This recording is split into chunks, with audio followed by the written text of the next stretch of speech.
Hello, everyone. Welcome to Smart Community Tourism webinar series.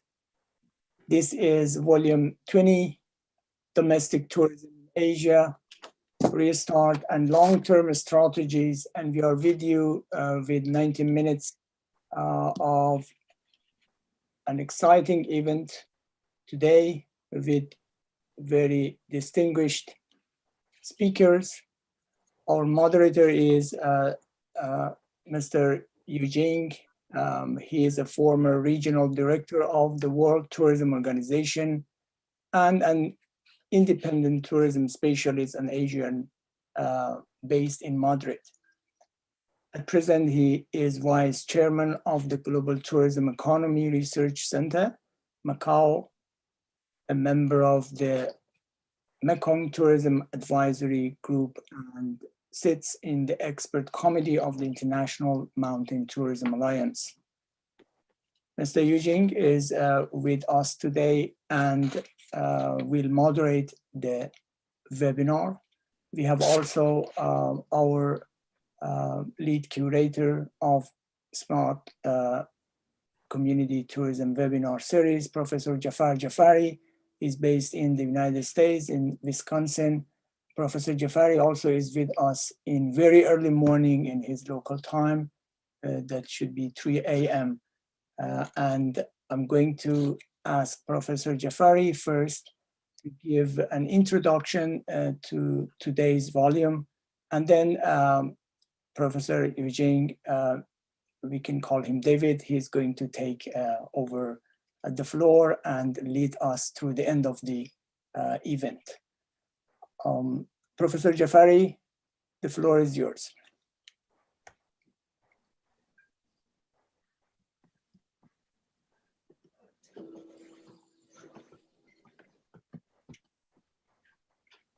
Yes, good morning. Do you hear my voice? Yes. Very good. Good morning or good day. Thank you very much for joining our volume 20th of SCoT meetings, Smart Community Tourism webinars. First, allow me to say who we are, who the webinar series is, or what are we doing, and then I go to domestic tourism. We started SCoT webinar series more than a year ago. And the reason behind that was we noticed that most webinars and seminars and conferences are dealing with former sector of tourism. The big companies, mass destination, over tourism, big airlines, budget travel, and the sort of things. And forgotten were small communities, small operators in the field of tourism. So each time we choose a topic to get to small communities, to get two communities, to get two operators, and to talk about the possibilities that a given topic would offer to them.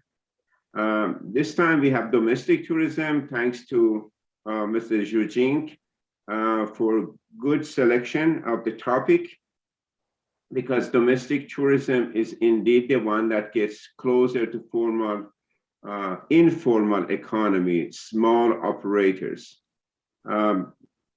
Inbound tourism is dealing basically with the formal sector of tourism. So thank you very much, Mrs. Yu Jing, for this selection of the theme of the webinar today. I'm here actually to learn about domestic tourism from the panel.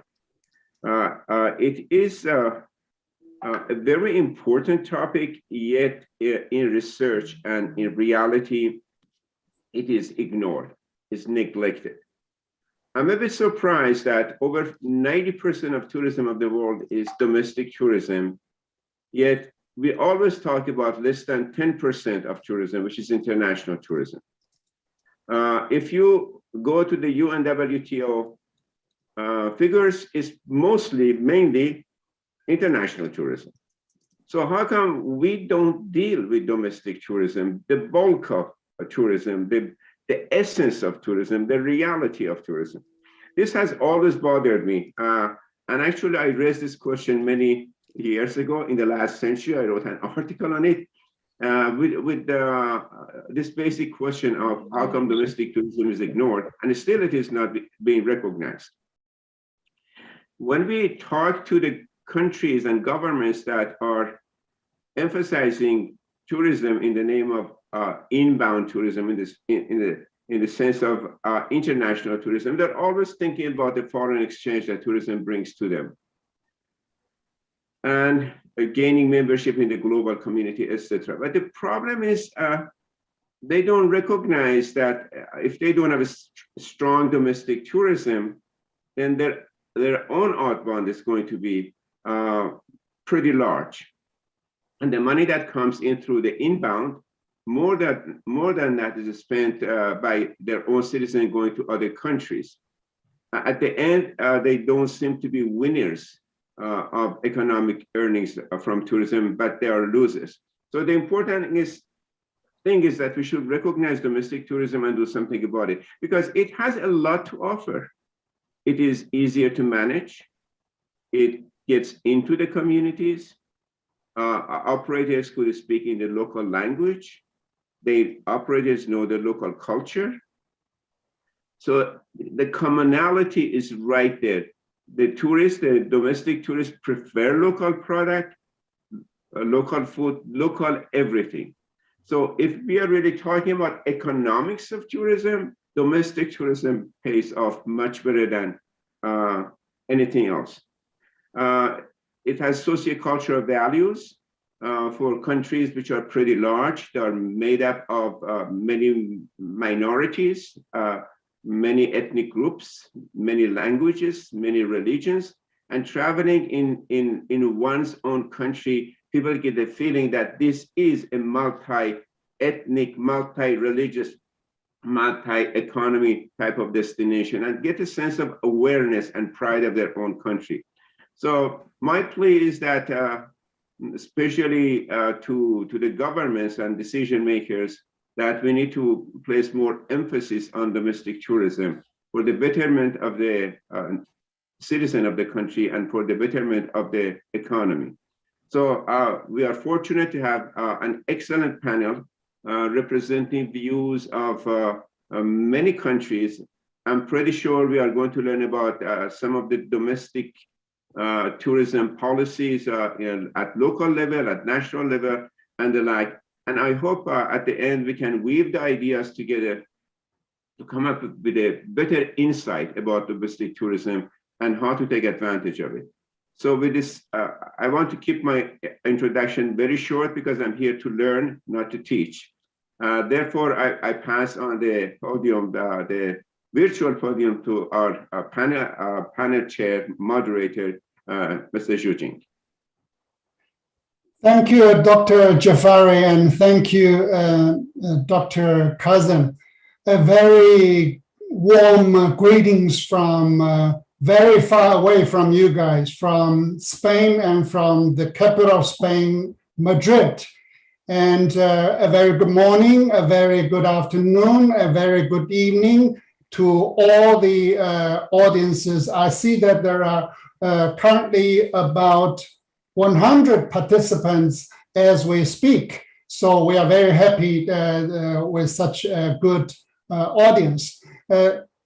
First and foremost, let me start by thanking the organizers, especially Dr. Jafar Jafari, who is the curator and the founding father of this initiative, together with Dr. Kazem. And with them, we've been able to launch this very popular and well-received webinar series on the so-called community development through tourism. And on top of it, it's about how we can make the community smart through the development of tourism. And my name is Zhu Jing, and today I am honored to be your moderator in order to address the issue of domestic tourism in Asia. As Dr. Jafari just mentioned, it is being underrepresented when it comes to this issue of this component of the tourism sector. as compared with international tourism. But thanks to Jafari that we were able to pick up this topic as the theme for today's discussion. But also I wanted to thank Dr. Kazim because it is this series that we've been able to actually convey our messages to the communities, to the remote area communities, which otherwise, being informal sector, may not have been reached by the mainstream international tourism community. So my thanks goes to these two founding fathers of this initiative. Now, we have a very beautiful, ladies and gentlemen, a beautiful panel lined up for us. Each and every one of you is a heavyweight in the international circle of the travel industry. So I really appreciated your precious time that you are sparing with us in the midst of this crisis. So my personal thanks to each and every panel member of today's session. Without further ado, ladies and gentlemen, let me go straight to business. We have roughly by now 80 minutes left out of the 90 minutes, and we need to cover basically two components. And the first component is the first round of interventions by each one of you in order for us to take a stock as to what is going on when it comes to domestic tourism in the region, and especially in the area where you are located. And let's look at what are the current dynamics of domestic tourism in your countries. And our first intervention will be Dr. Tanshri Onghongpan, who used to serve as the Secretary General of the Ministry of Tourism and Culture of Malaysia. Of course, he has a number of other heads, such as the former chairman of the UNWTO Regional Commission for East Asia and the Pacific, and among many other important contributions that he did. He was very much a contributor to the formulation of the ASEAN tourism strategy in both the current period and in the previous period. Dr. Ong holds a master's degree in economics from Hiroshima University, Japan, and also a PhD in economics from the Michigan State University of the United States. Now the floor is yours, Dr. Ong. Thank you, Sujin. So I'll have a slide presentation, which will be topic on the holidays in Malaysia. So if the this slide can be shared, then it would be easy for ease of reference for the audience. So I'll start with just on the first page. You have you can see the first slide. I've titled it "Holidays in Malaysia" in line with domestic tourism. This is actually the tagline for Malaysia domestic tourism campaign, which in Malay language is Cuti Cuti Malaysia. Cuti Cuti is holidays in Malaysia. So that is the spirit of motivating us on the importance of domestic tourism. But I agree with Professor Jafari and also our esteemed moderator. It has not given the emphasis that it deserves, and I'm glad that this seminar, this webinar will give the attention and the due focus and on domestic tourism so that we can learn from each other and also grow domestic tourism. So if I can have the next slide. Okay, basically this slide is to give a sense of what is the scenario in terms of the performance regarding domestic and inbound tourism, the key statistics in Malaysia. If you look at the visitors as what we term it for domestic tourism and for inbound tourism in terms of international arrivals, I've shown on the slide is 2018 and 2019 figures. But what is interesting here is the last two columns is domestic tourism versus inbound tourism in terms of the tour performance. In terms of arrivals or visitation, we find that in 2018, it is 1 inbound to 8.6 domestic tourism visitors, but it has grown to 1 inbound to 9.2 domestic tourism. We do not use 2020 figures, as you're aware that effective from March that we have this international borders closed and the COVID-19. So we just look at the pre-pandemic scenario, and this considered is the peak in terms of performance today. Next row, we have expenditure, which expressed in terms of ringgit billion. And we find that the domestic tourism for 2019 generated 103.2 billion ringgit compared to domestic inbound tourism, international tourist arrivals with foreign exchange earnings of 86.1 billion. So you can see that the importance of domestic tourism, where the expenditure on domestic tourism outstrip the international tourism, but yet the focus also still in the international fraternity in terms of policymakers is still on international tourism. So in 2019, domestic tourism yields 19.9% higher than the inbound tourism. But if we look at the third row, the expenditure per capita, we find that in terms of the inbound in 2018 is earning 7.78 times higher, and in 2019 inbound the per capita expenditure is 7.64 times higher. So it's in terms of the yield, the inbound has higher yield, but in terms of volume and numbers, the domestic tourism has the numbers. So we have to weigh as policymakers in terms of managing and also encouraging and promoting domestic tourism as well as inbound tourism.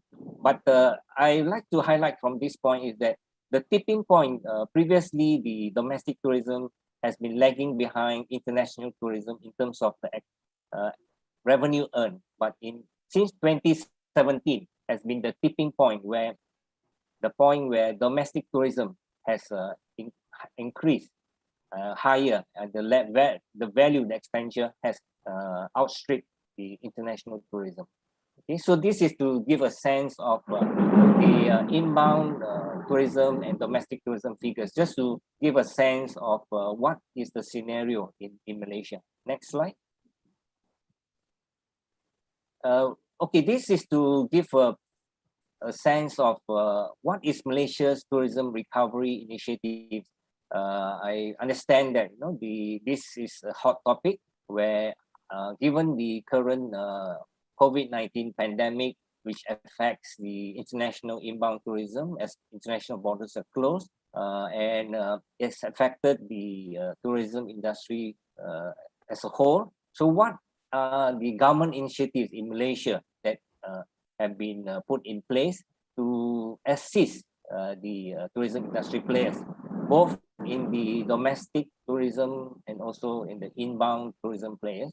So I'll have a listing of this, and just highlight them as we go along. The loan moratorium, it's important because to ensure the survival of the companies, the tourism industry companies. So the government has, together with the banks, offered loan moratorium for those companies who have loans. So that is important. And then the government also provided special assistance of 3,000 ringgit for tour agencies, and also 600 ringgit for homestay operators, and also to ensure that the employees remain employed during these difficult times and challenging times. The government has also provided the wage subsidy program of 600 ringgit per month per employee. And also there's a one-off payment of 600 ringgit to each taxi drivers, tourist bus drivers, and tour guides. and also to facilitate and ease the operational cost of these industry players, tourism operators. The electricity bill discount of 10 to 15% has also been offered. And in terms of tourism tax and service tax exemption for hotels and entertainment tax for theme parks until 31st December 2021. And for the government has also initiated a tourism promotion and training program in terms of offering a matching grant with the tourism players. So the next slide, I would like to talk about the area of boosting domestic tourism.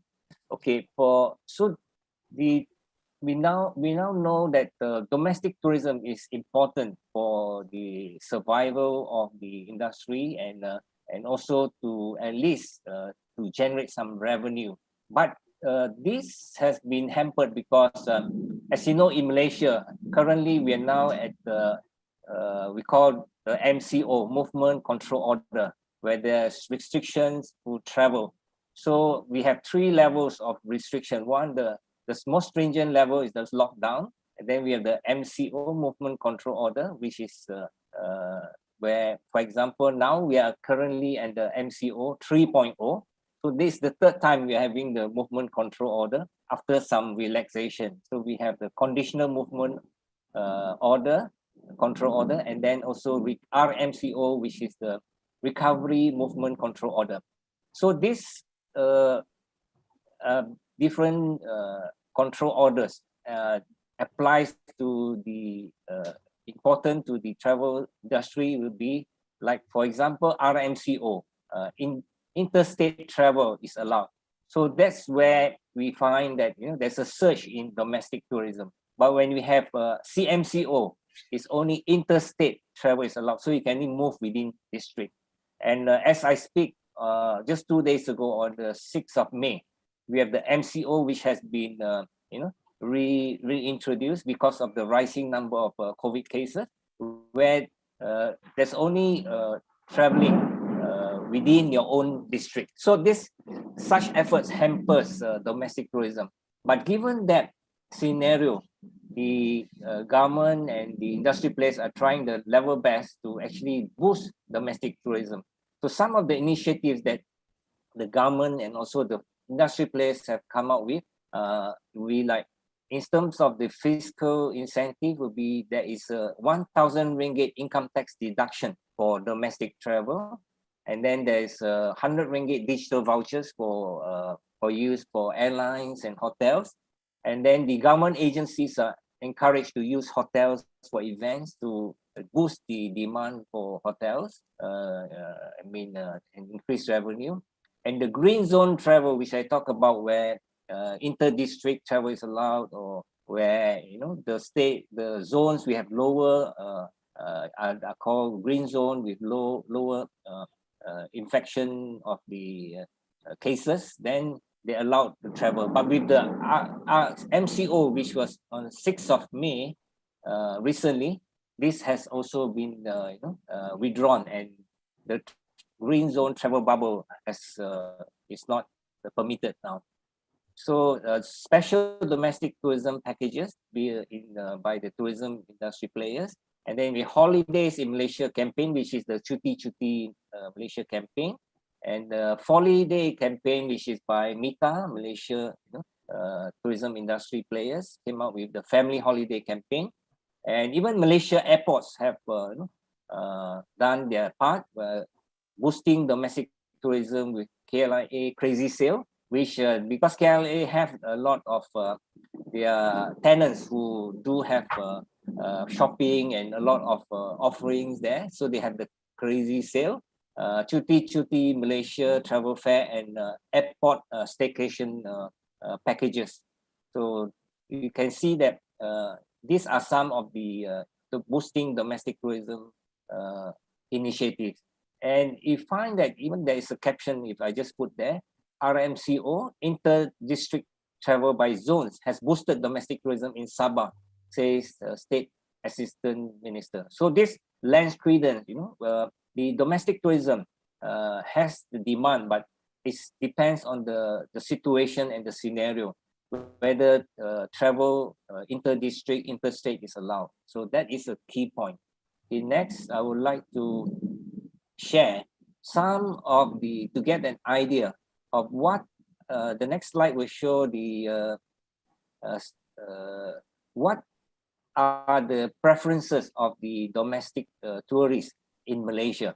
And this is based on the survey on domestic travel during the RMCO period on the 10th of June last year by the Tourism Malaysia, where in this scenario, the interstate travel is allowed. So this is the time when a lot of domestic tourism demand and was there. So in terms of the survey, it was found that more than 75% intend to travel domestically in the near future. So there is the pent-up demand and they want to travel. So majority of the respondents want to travel.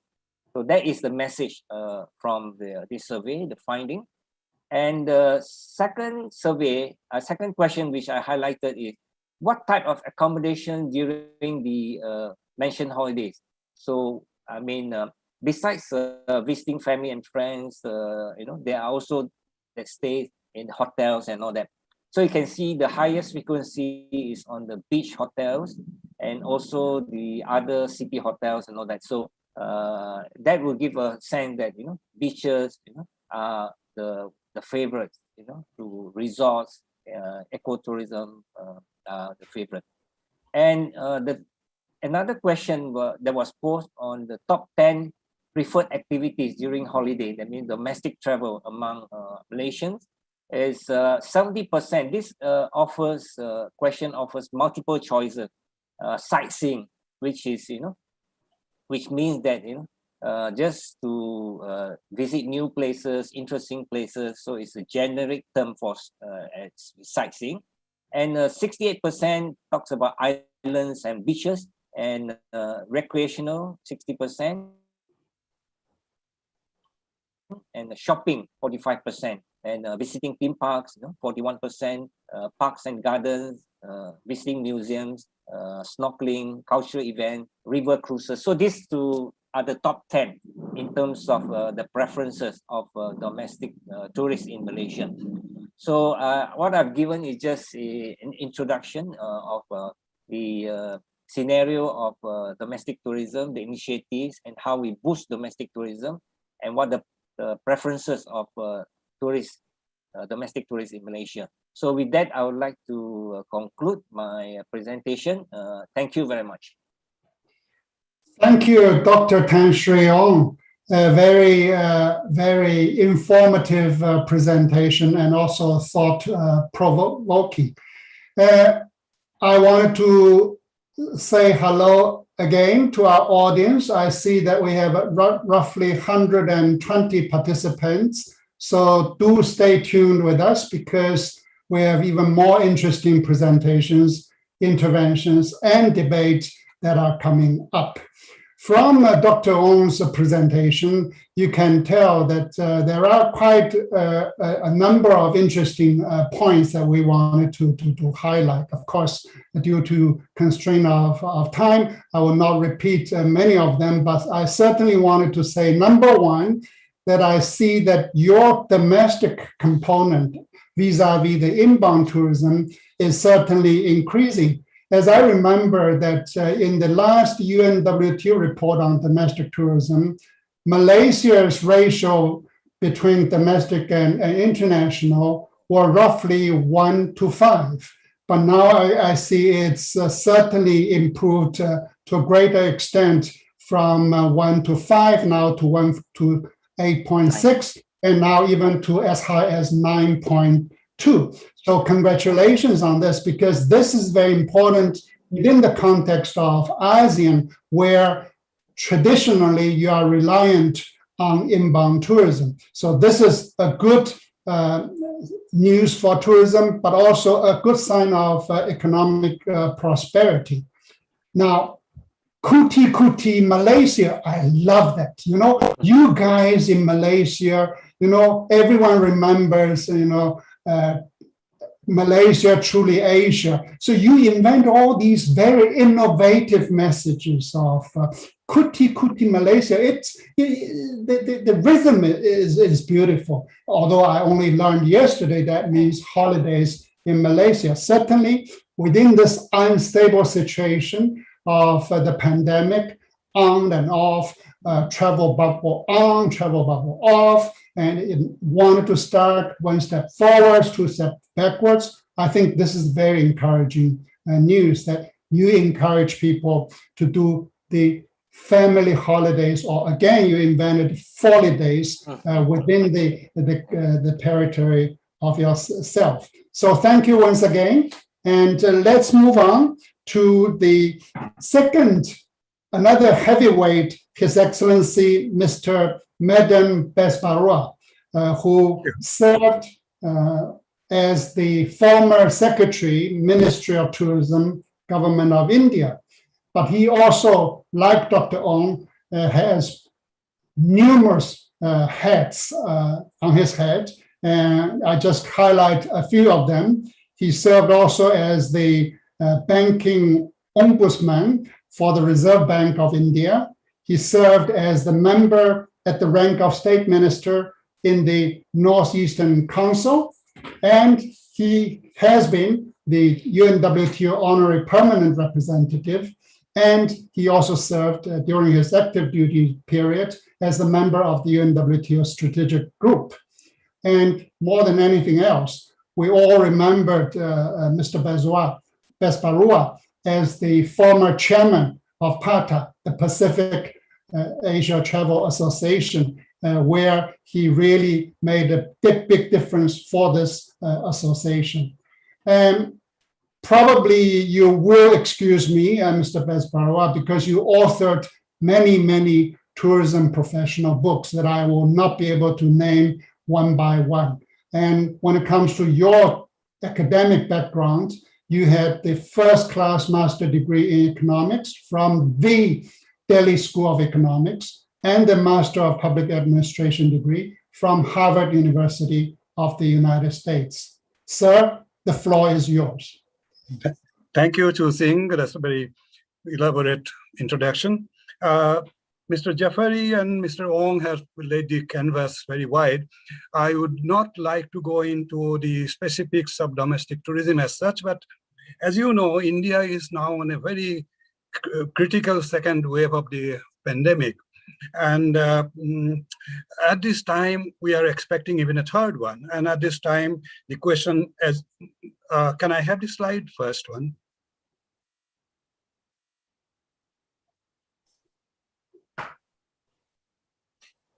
Yeah, so we were just thinking about saving lives and the balancing between saving lives and saving livelihoods. At this point, even I was thinking, is it the time for thinking or talking about domestic tourism? Then I remembered a saying in the coastal areas of India, which says that when the sea is rough, it is the wise fisherman would repair his nets. And this is the time for us to repair our nets for domestic tourism, so that when the time comes, we can take care of it. Unfortunately, we have a situation where the only thing certain, I can say, is uncertainty. We cannot say when it is coming to and when we'll be able to come back to the normal. But when we had the first lockdown, we had a very strict lockdown. And the effect was much on the economy. And the initial expectation was that it will pass soon. So the government thought that even a very strict lockdown was okay.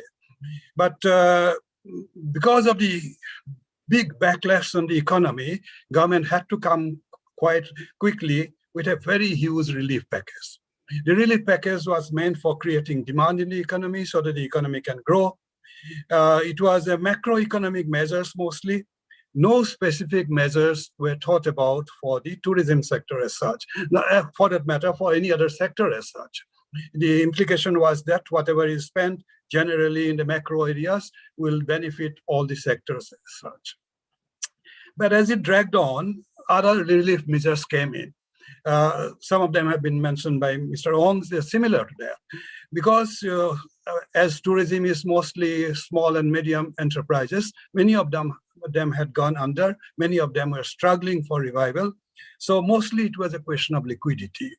Well, what do you do about liquidity? Mostly it was some questions of credit guarantee, restructuring of loans, moratorium on payments, and some of these things were brought in, which did give some relief, but still the pandemic continued and there was no sign of the domestic tourism or international tourism coming back. So the government had to bring in some other measures. For the lockdown period, there was some deferment of taxes, dues, statutory dues, etc., waiver of some of them. And some of these things are still ongoing, like export services incentives which are given to the Department of Tourism. Those are going on, but these are not sufficient and they are not comprehensive, and the tourism industry feel that they are still struggling. Can I go to the next one?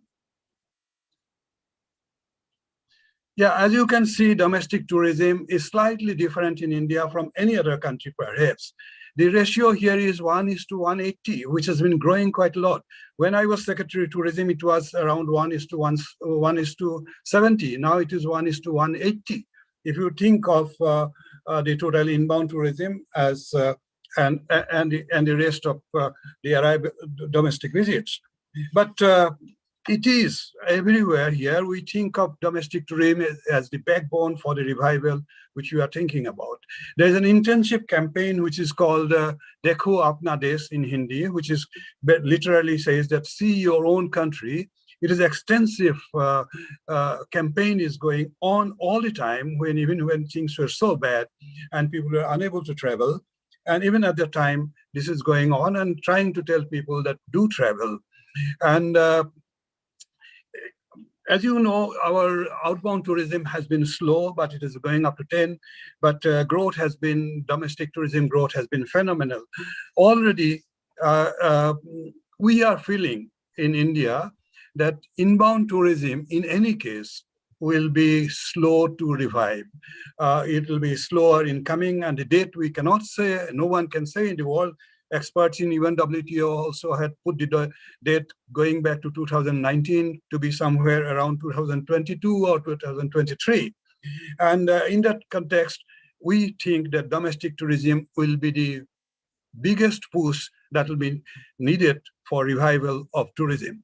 For that, various incentives are in operation. Then internal civil aviation is still going on. Though it is a lot of standard operating procedures for health and safety. As a result, people do feel constrained to travel. And with the second wave coming in such fierce way of mutation, the expectations of domestic tourism has not been as yet. We cannot say when it will perhaps come back. But still, government are taking steps to ensure infrastructure, and also creating road communication facilities, because people are traveling to small destinations nearby and they are looking for things which are outside off the beaten track. Now, the perception of tourism has changed. Earlier, foreign tourism, inbound tourism was a major part of Indian tourism emphasis, because we were struggling for foreign exchange in the initial stages of our development. Now it has changed. It has changed from foreign exchange to inclusive growth. Tourism's contribution to inclusive growth is what we look at, and in that context, it is now seen that domestic tourism will have to bear that message that tourism is no longer an end in itself; it is a means to an end. And that end is sustainable development, where communities play a role, culture play a role, and local demand and local income play a huge role. I'm not, because you have given only 7 minutes, I will not go into the details of what we are doing on that, but I will say that we are opening up new destinations, and which are off the beaten track. We are sustainable destinations. The entire emphasis of India today in domestic tourism, is creating destinations which are in the huge number of destinations that we have got unexplored. So we explore those destinations, which will take off load from the metro stations, and they will also go and create domestic tourism in a better and sustainable way. And this is what exactly the international tourism are also looking for. And that's why we think that both are supplementing each other. It is not either or. Now, can I go to the next one? Here, the short period when there was a bit of a lull in the pandemic in India. At a time we saw the trends in the domestic tourism, which was flourishing. And we saw a very strong preference for destinations which give some assurance of health and hygiene consideration. As a result, we saw that hotels, in a very five-star hotels and higher category hotels and resorts, which are of higher categories, we're getting a huge demand, mostly those who are near about the metro stations. The long-term trend, of course, will be to disperse them to beyond the metro stations, but at this moment, the demand has been mostly near metro areas, so that then we have to do the road travel. We have to create, we have the problem of creating wayside facilities, making communication better, and all that is going on because we are expanding air communication to all areas that is possible with utilizing all those airdrome facilities that we had. Then the preference, of course, is for, as has been mentioned, nature, rural tourism, and rural areas. Let me briefly mention what would be the future. And can I go to the last slide?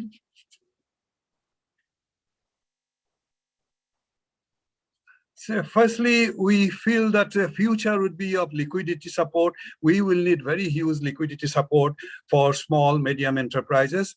And the future crisis, we may have such crisis again, and for which we feel, I think personally, I feel that there is a need for looking at some form of insurance or some form of payroll support, which can be contributory, which we can think about it, but some sort of protective support for the small and medium enterprises. Who are the people who will make domestic tourism back on rails?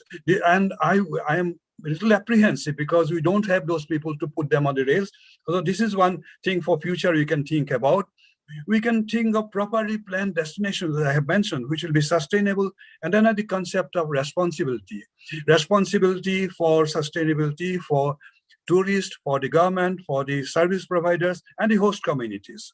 And the community involvement, this is the key of the Indian policy today, is community involvement, which takes into account local craft, local culture, creating more income and more employment, and telling stories properly so that people, and we feel that we can do that destination properly, then it will be a great attraction for the international tourist as well.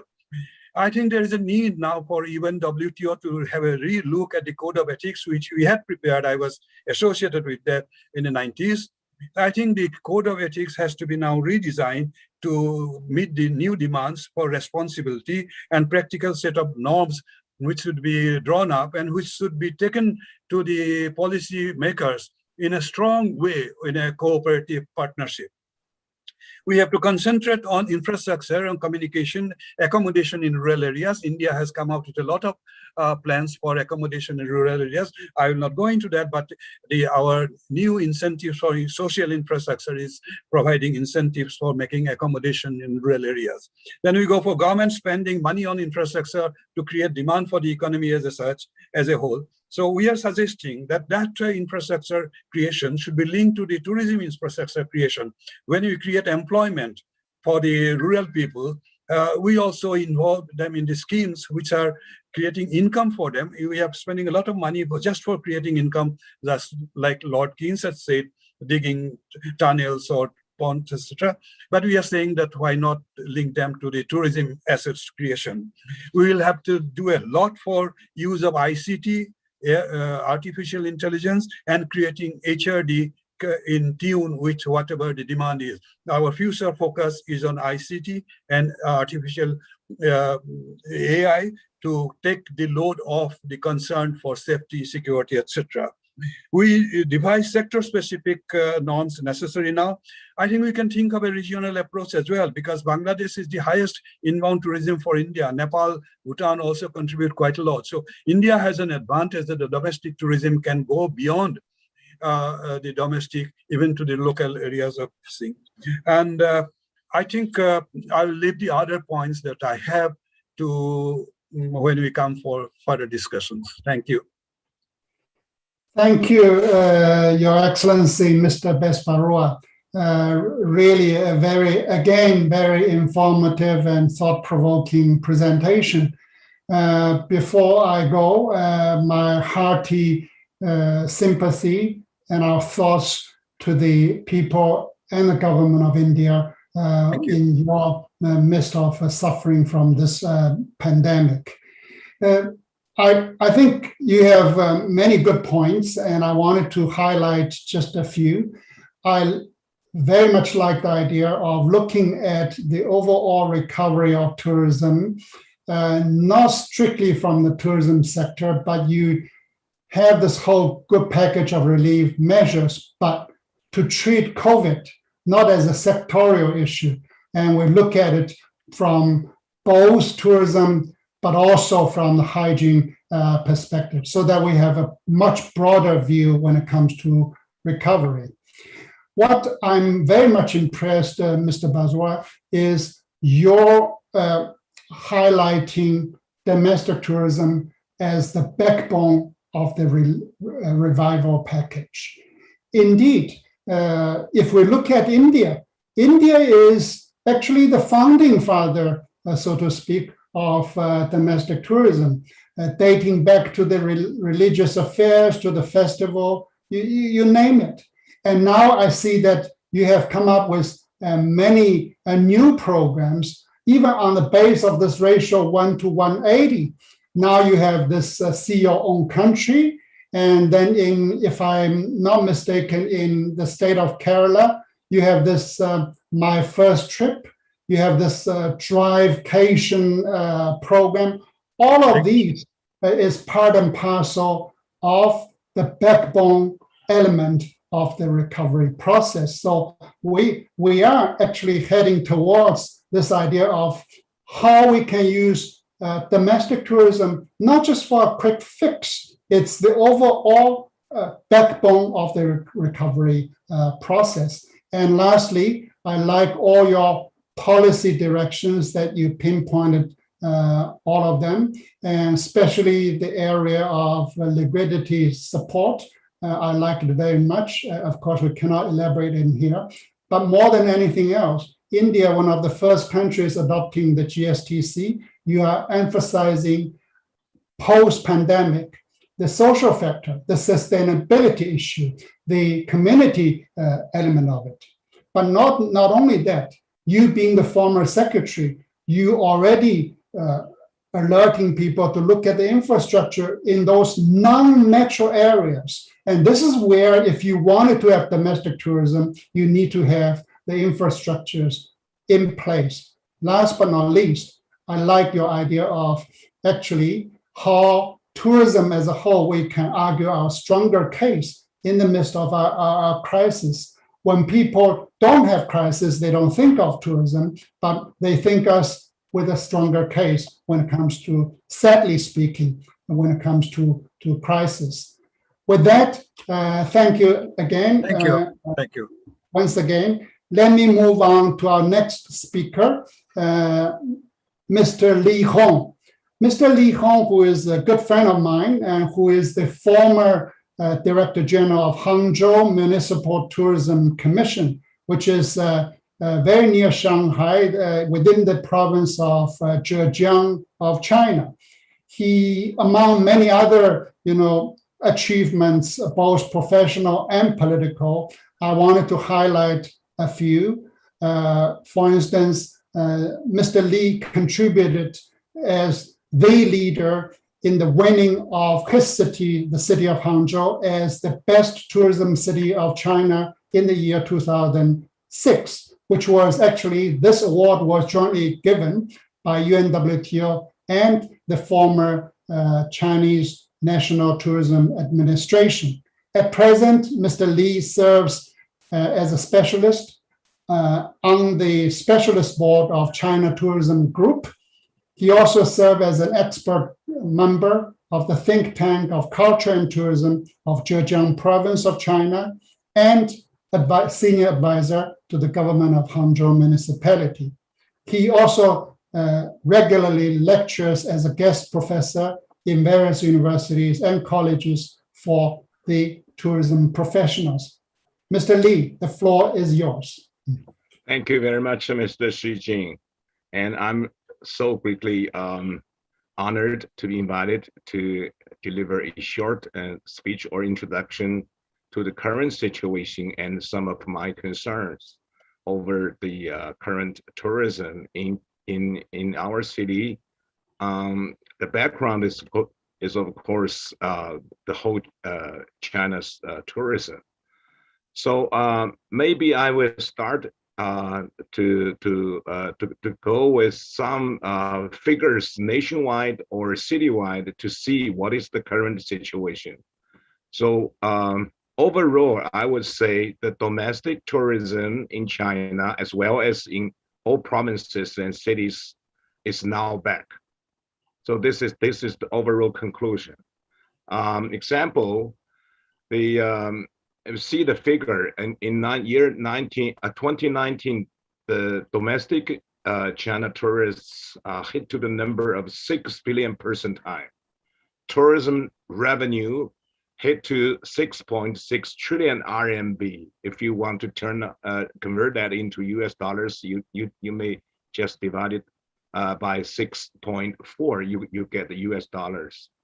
And the direct plus indirect employment is about 60 million persons. So this is a huge industry, and this is also a key, it's even a pillar industry in China.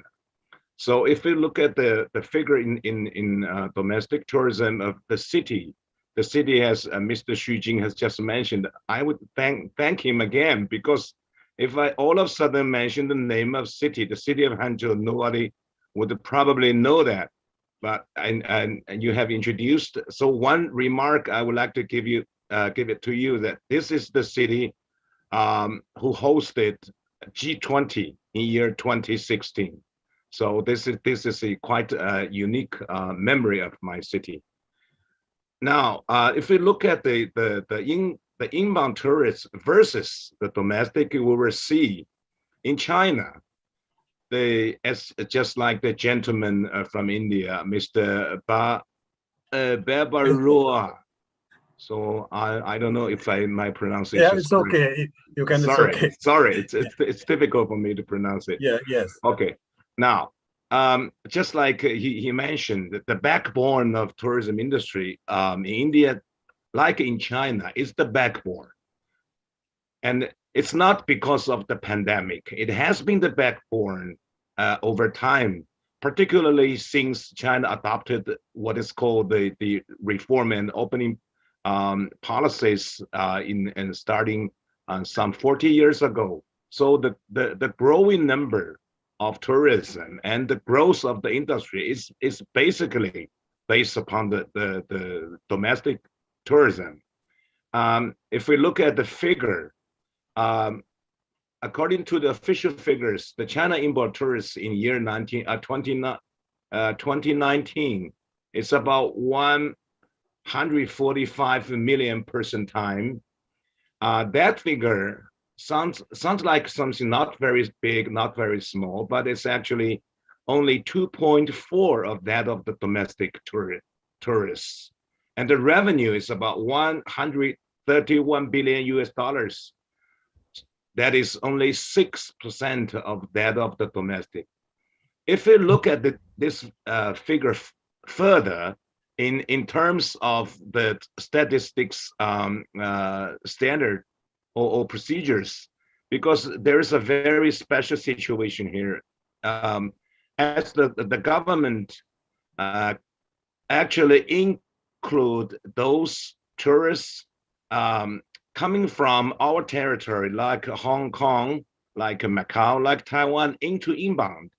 So if we exclude these three figures, If we talk about purely international, the international forms only about 20 to 25% of the inbound. So you will see the figure is a lot smaller. I would say it's about 2% or 1.5% something. If we talk about international tourists coming into China in year 2019. So the importance of domestic tourists is obviously a backbone and has been the backbone over time. So this is the general situation. Now, if we look at the figure of last 2 months, including early this month, we have here in China, we have in early April, we have a holiday. It's a small, very small holiday. It's actually a holiday of only 3 days, one national holiday plus weekend. That forms the 3 days holiday. It's only 1 day longer than the normal weekend, which is called Tongue Sweeping Day. This is to commemorate ancestors who passed away. But these 3 days are actually except the activity to visit those passed away ancestors cemetery, they also use that as a holiday. So the nationwide, the figure is 100 million person time, meaning the total person time of tourists grow by 144%. The revenue is about 27 billion, grow by 229%. However, this revenue in terms of the revenue is only 57% before the pandemic. That means we got too many people, many tourists coming back, but we are still expecting the revenue to grow. That's probably because behind the scene is that the people are moving around in the neighboring area, not long distance, long haul tourists. They are just a nearby tourists. And if you look at the figure of my city, according to the official figures published, it's a 2.25 million person time, grow by 88% compared with the same period of last year. But 94% of same period before the pandemic. So that's why my conclusion, based upon the observation, is that the domestic tourism is almost back. So this is a 2 point I would like to address. The third point is that we're very, very confident about the role of domestic tourism and in China. Why is that? Because like India, China is the most populous country in the world, 1.4 billion people, and plus the per capita GDP of year 2019 and 2020 is over 10,000 US dollars. And the growth rate of year 2021 is now targeting 6%, plus the fact that the territory is 9.6 million square kilometers. So if we look at the size of the population, the size of the territory, and the back of the overall economy, that means the people's spending capacity is assured. So I would say that the situation is like this. And plus a very important factor is that we have well controlled, starting from the early of last year, in some special areas like cities like Wuhan, it's completely locked down. But all other cities, it's not completely locked down. It's just a sort of control and not avoid people from touching and contacting each other. And the whole thing, the social life is basically normal, and the patients are infected are well treated, and the death toll is very, very low by that time. But at the moment, the whole society, I would say, is almost back to the normal situation. But the only thing we have to do is that we still need to wear the face mask. And we sometimes will have to show a healthy code. This is a QR code on our cell phone, which is registered and by the medical and the local administration of health.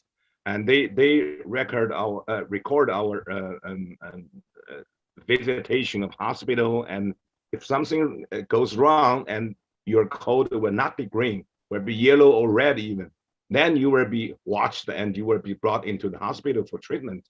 So this is a very tight control. Because of this tight control, the whole situation is under control now. The last but not the least, in terms of the control, is that the vaccination figure up to yesterday, it's close to 300 million persons who have received the vaccination. That forms approximately 21% of the total population. And the growth of the increase of the vaccination, the number of vaccination per day is roughly 10 million people. So I'm optimistic with the vaccination goes up and up, and it's close to more than, say, some doctors say that if this vaccination rate were go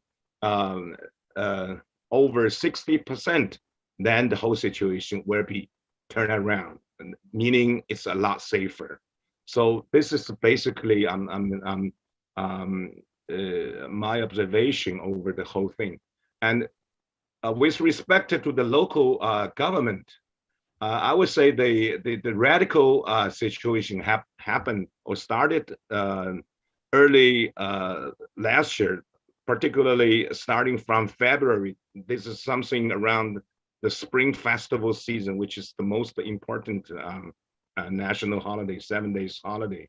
And starting from February and March, all of a sudden, the inbound, outbound, or domestic is completely stopped.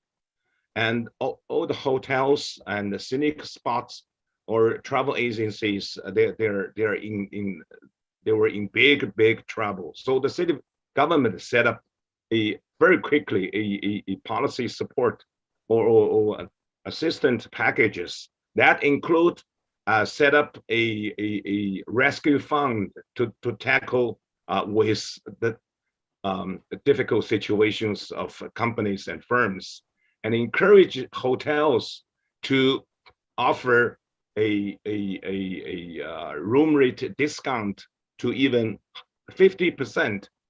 If the companies and hotels, they're not state-owned, meaning private or foreign-owned or something, then the tax holiday or the tax refund of 2 months or 3 months will be paid back. But if it's a state-owned, then the situation is different, and then you still need to pay, because this is, after all, go back to the government again. Now, thirdly, they encourage the scenic sports to discount the ticket price to 30%.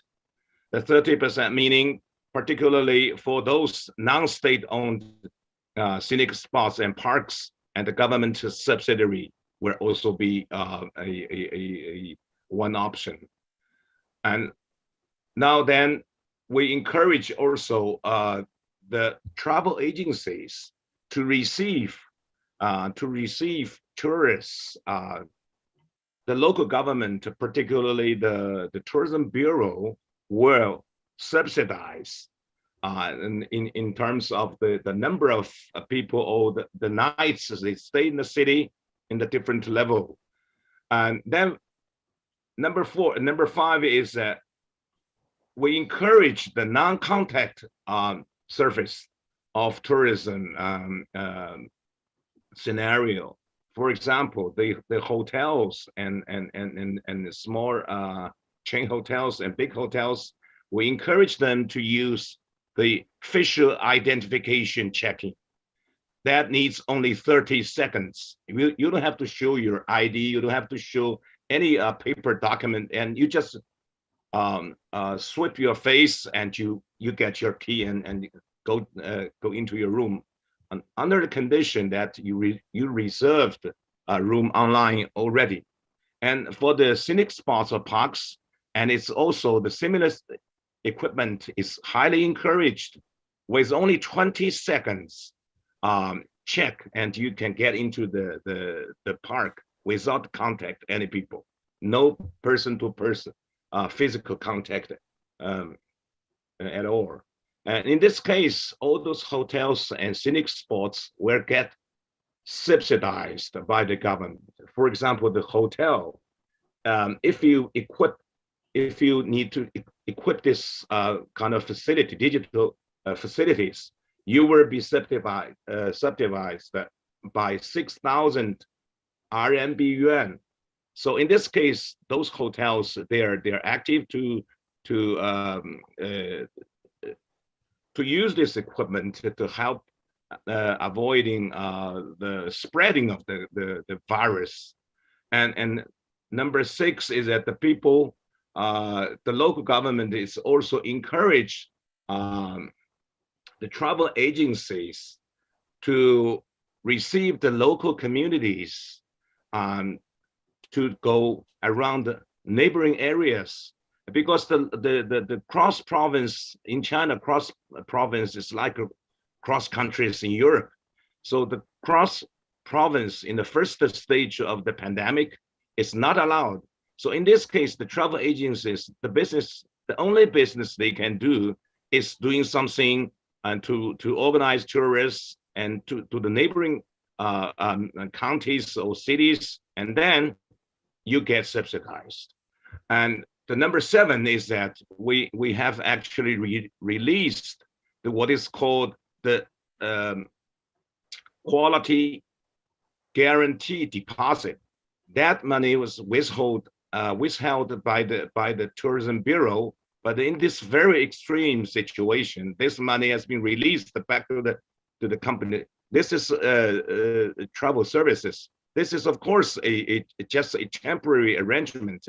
Then, when the situation goes back to normal, and this money, this deposit, will still be withheld by the Tourism Bureau in order to make sure the quality is good. Last is to provide the legal service to the travel agencies, because the outbound business is the major part of the travel agencies. And because of the pandemic, many trip and contracts have been canceled. So in this case, there will be a sort of complaint, sort of lawsuit.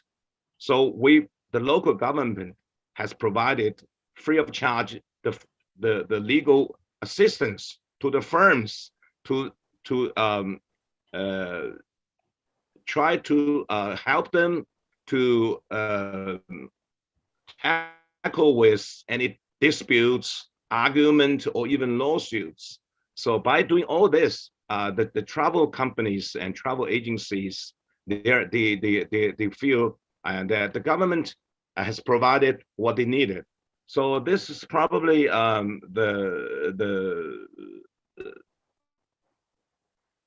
measures and also the support the government has provided up to this moment. So probably I have to go beyond time.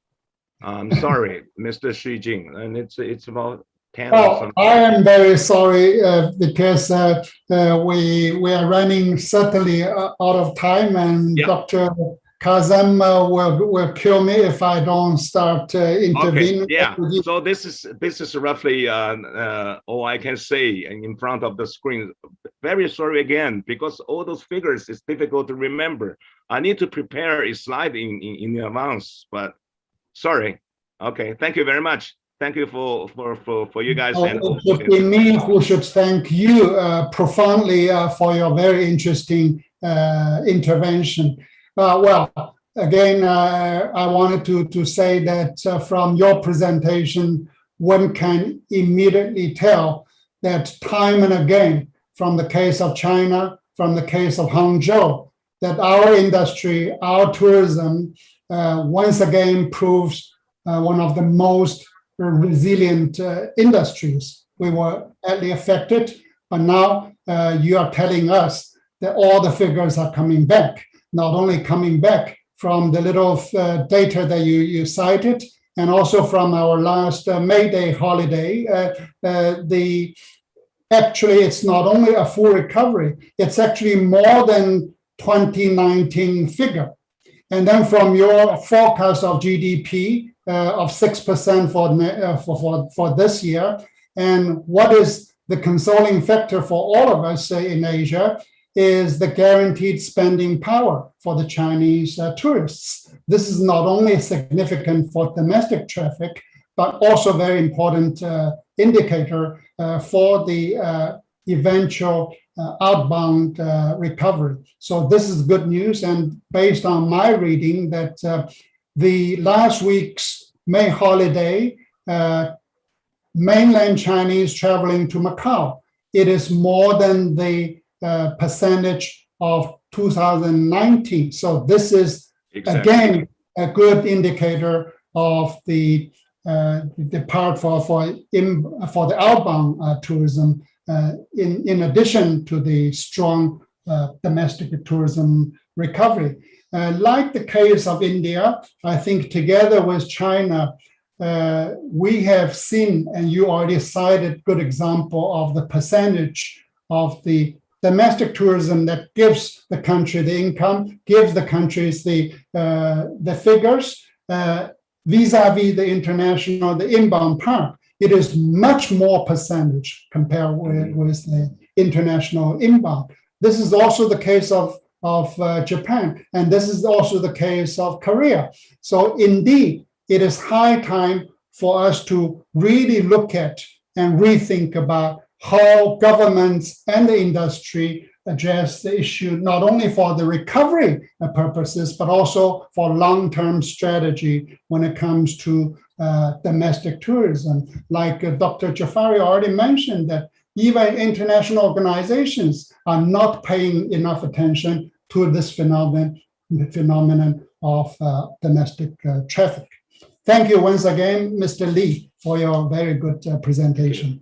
Now I am running short of time, but still we have two more presentations. The next one is also my good friend, Mr. Junichi Kumada-san, or we call him Jack. He is the senior advisor to the chairman and CEO of JTB Group of Japan, and the senior advisor to the senior executive advisor. At present, as his active duty, he is the executive director and head of international affairs and global public policy of the JTB Tourism Research and Consulting Company.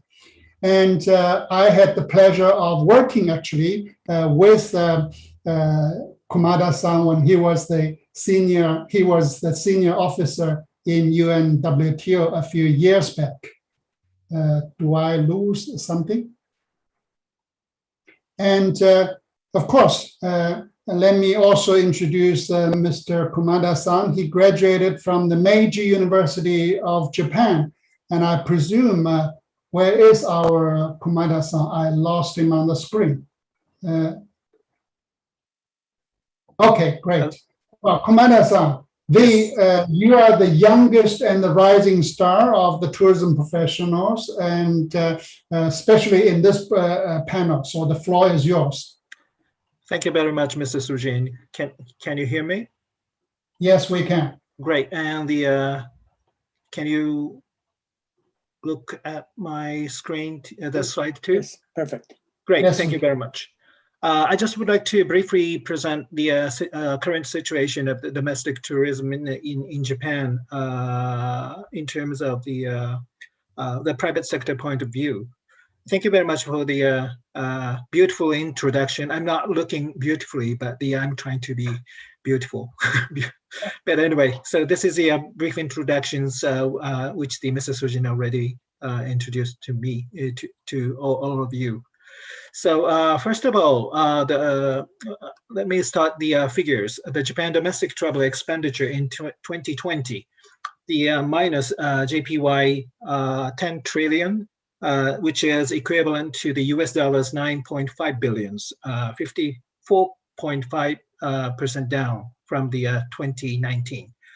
So normally the Japanese governments have a figure based on overnights and excursion, which is the overnights impacted minus 7.8 trillion, which is USD 7.3 billions, and excursions minus 2.2 trillion, which is a USD 2.5 billions. So it's a huge amount. It's almost half from the 2019.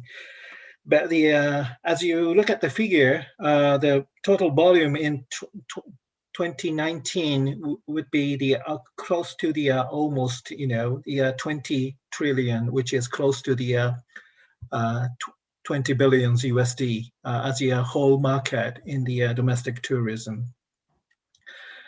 The number of the travelers, Japanese domestic traveler, was the 293 millions, which is almost the same decline, the 51.8% down. Overnight is the 160 millions, close to the 50% down, and also the excursions down to the 133 millions. Yes, the figures at this moment. And for the expenditure per capita per person is approximately in 2020 is equivalent to the US dollars 318 US dollars, which is 33,993 yen. And overnights, the costs, the expenditure would be the JPY 48,000, which is equivalent to the 452 US dollars per person per trip. And excursions would be the 16,589, which is close to the 155 US dollars per person per trip. So as you know, the not much decline per person, but the number is totally declined because of the restriction of the trip due to the pandemic control at this moment. And also the potentiality of the Japanese domestic market overnight travel should be for the average for the past 5 years, from the 2015 till the 2019, would be the 51,768, which is equivalent to the 484, which may be, can be the some reference for the overseas trip for the Asian country for the future. And also the total expenditure in Japan, including the international trip, is JPY 708 trillions, which is equivalent to the 73 billions for overnight. Oh, sorry, the total amount is JPY 11 trillion Japanese yen, which is equivalent to the US dollars 103 billions USD. And the each amount of for the overnight domestic and also the domestic excursions, each is 77.8 trillions and USD 73 billions, and also the for the excursions 2.2 trillions and the the equivalent to the USD 20.6 billions. So it's a very huge amount. And the potentiality of the Japanese domestic travel is the JPY 21 trillions, which is close to the 200 billion US dollars, which is 3.5 times size of the international travels. And for your reference, then now it's under the control of the pandemic, the budget allocation of the Japan Tourism Agency in 2021, the annual budget is not large enough, but the large scale of the consumer stimulus package has been ready to go. And basically the revitalization of the tourism industry is not so big, but the, the government is now, since the we're not able to accept the any inbound tourism, and also the not for the going to the outside. So in that sense, it's the timings to stimulate or the develop some infrastructure of the domestic tourism sectors, especially for the old ryokan or what's in some building or the IT facility to promote the workation or remote work at the resort area. So that is the big amount, which is almost the 40% of their budget. And also the improving the inbound tourism circumstances, especially for the CIQ, ICT, and public transportation and DX would be the another half amount of the size of the budget for the Japan Tourism Agency at this moment. And on top of above, we also have the another, the separate budget of the Go to Travel campaign continue, which is close to the US dollars 24 billions for the stimulus package. Is ready to go, but since now the pandemic is expanding, especially in the Kansai area. So now the government just sees those campaign at this moment. But once those pandemic is just settled, then the pandemic will be settled. Those campaign will going on to stimulate those domestic tourism. So what happened in the domestic tourism in Japan? Just 2 points, basically. Any support from the government during the lockdown period. The financial support is workers, 80% of the daily salary with limit of the JPY 11,000 per day. It's equivalent to $100 per day is the kind of a support for this moment. And for the business owner is 100, or for the small, medium-sized business owner, 75% for the the large scale of the business owner of the daily salary with limits of the JPY 15,000 per day per as a cap would be the kind of a supplement to support the business at this moment. And for the second, the consumer stimulus package, as I mentioned previously, the 35% discount of the tour package accommodation costs and 15% shopping and activity coupon on the ground at the destination provided during the trip. So that is the, not just for the government try to scatter those kind of budget for the, source market and also the destinations. So that is 35 and 15. Total of 50% discount for as a whole for the consumers. And most popular and still survive domestic products. New tourism style is emerging. Microtourism, people prefer to travel closer to their home, and workation and leisure is getting more popular. Remote work makes people work at resort area. And adventure tourism is emerging at this moment. And then the government start to promote the national parks in Japan for the domestically, and also for the outbound for the future.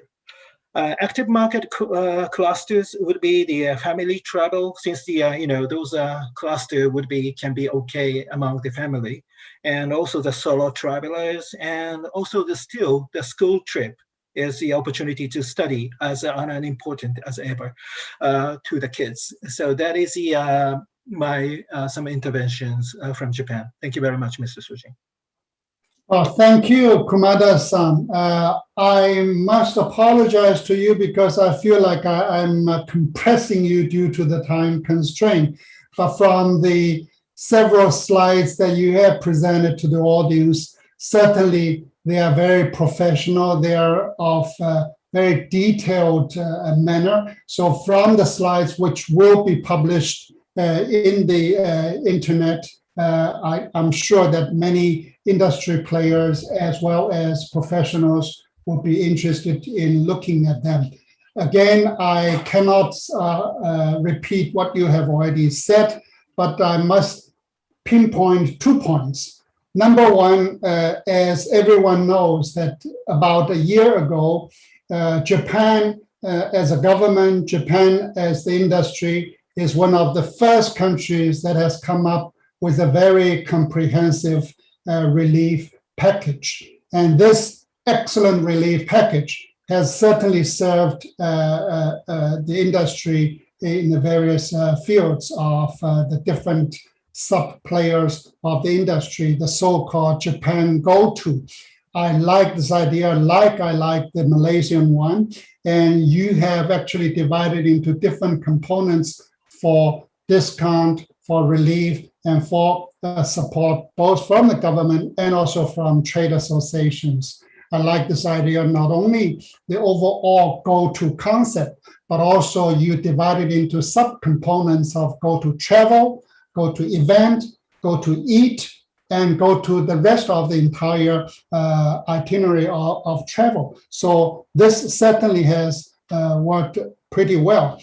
Although I see from your slides that the figure-wise, when it comes to numbers, your drop around 50% drop compared with pre-pandemic. But if you look at the expenditure part, the income part, actually it is a much less percentage drop as compared with the figures. So this has already proved that you have actually used domestic traffic as part and parcel and important parcel of the recovery process.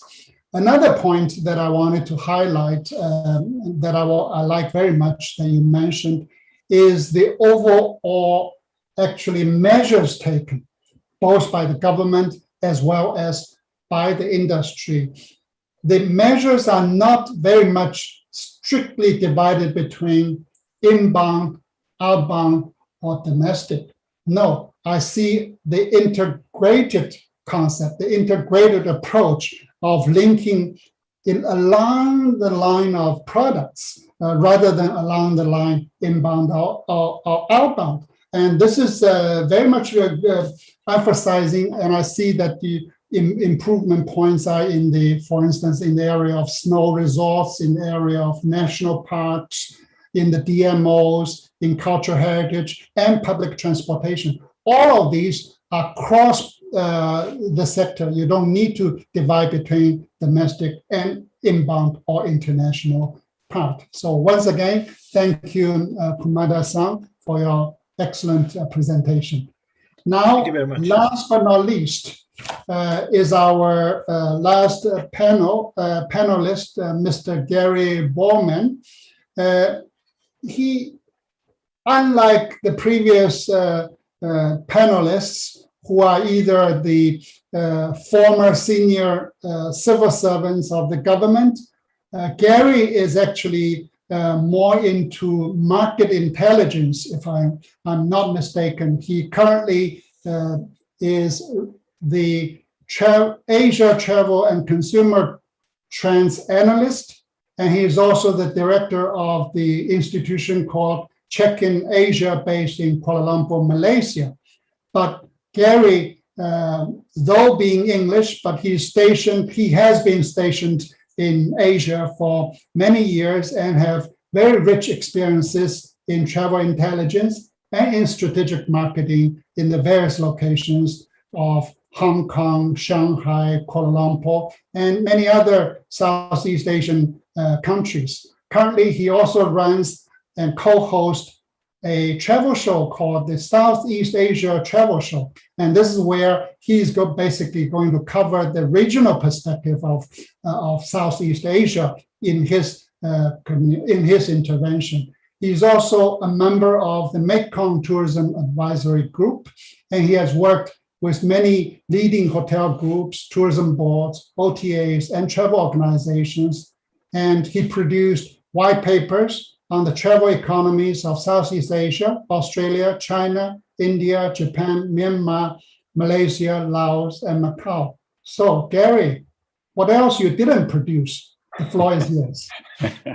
Shu Jing, thank you very much for the kind invitation. And I will now quickly just share my presentation screen with you. Give me 1 second.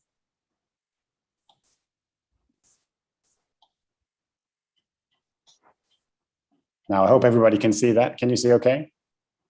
Yes, perfect. Perfect. Okay. So as Shu Jing mentioned, I'm going to give you a speed through of Southeast Asia, what's happened in the domestic travel scene over the past year and a half almost now as we move through this pandemic era. Let's have a little look at some of the pre-COVID context. So When we talk about Southeast Asia or ASEAN, the Association of Southeast Asian Nations, there are 10 countries. It's a huge area. It's more than 650 million people. And it also includes two of the world's biggest archipelago nations, which are Indonesia and the Philippines. Now, if you look at the situation 2019 before the pandemic, there were 143.5 million inbound arrivals to this region. Now that had doubled through the previous decade. And that's an important point to think about when we're talking about domestic tourism, because throughout the 2010s, there was a huge expansion in low-cost carriers across Southeast Asia. And because the region is quite compressed, in many countries you can fly 1, 2, 3 hours and you have a huge panoply of choices of destinations and countries. It meant that short trips intra-regionally became very, very popular. So if you see the figures there that I've highlighted, in 2019, almost a third of trips in ASEAN emanated from other ASEAN countries. Now, this meant that inbound tourism became a very competitive arena. Each country was fighting hard to attract tourists from each other's countries, also, of course, from China. Almost a quarter of tourists into the region in 2019 were from China. Other big markets, of course, like South Korea, Japan, India, and Europe and North America as well. But we did have very strong domestic tourism markets as well. Dr. Ong has talked in great detail about Malaysia. I thought I would just highlight there one of the markets, which is quite interesting, which is Bali. In 2019, Bali is always considered a tropical destination for inbound travelers from Australia, from China, from Europe, from North America, from other countries of Asia. But in 2019, it actually attracted 6.3 million international visitors, but 10.7 million domestic Indonesian tourists. Now that's quite important for what's happened over the last year, because the majority of travelers to Bali from Indonesia come from 3 big cities. So Jakarta, Surabaya, and Makassar. Now, Jakarta and Surabaya during this pandemic have been 2 of the hardest hit destinations in terms of COVID-19. So that has seriously impacted the inbound domestic tourism market to Bali. What are the current contexts? Well, over the last year and a half, most of the borders in our region have been closed. They were closed around about March last year. As Dr. Ong said, we still have a pretty strict lockdown here in Malaysia. And we've had stop-start lockdowns and restrictions across the region. This pandemic is proving very, very dynamic, very, very volatile. And so we see domestic tourism opening up and then closing down, opening up and closing down. That's very, very difficult for the industry to monitor and to manage traffic flows. It's very difficult for government to create tourism packages and programs when part of the year, domestic tourism simply isn't available.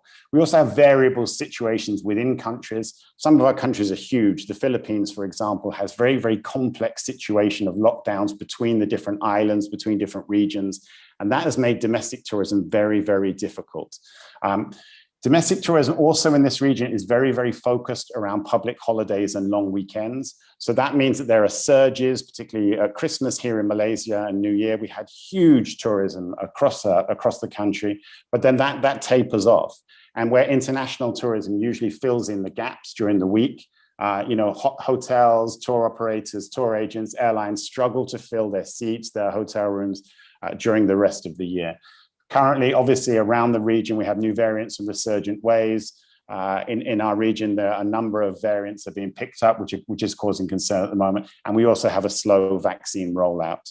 One of the key points in some of our bigger countries is that you do need to fly. Into Indonesia or Philippines, they're big countries. So even to fly domestically, you need to fly.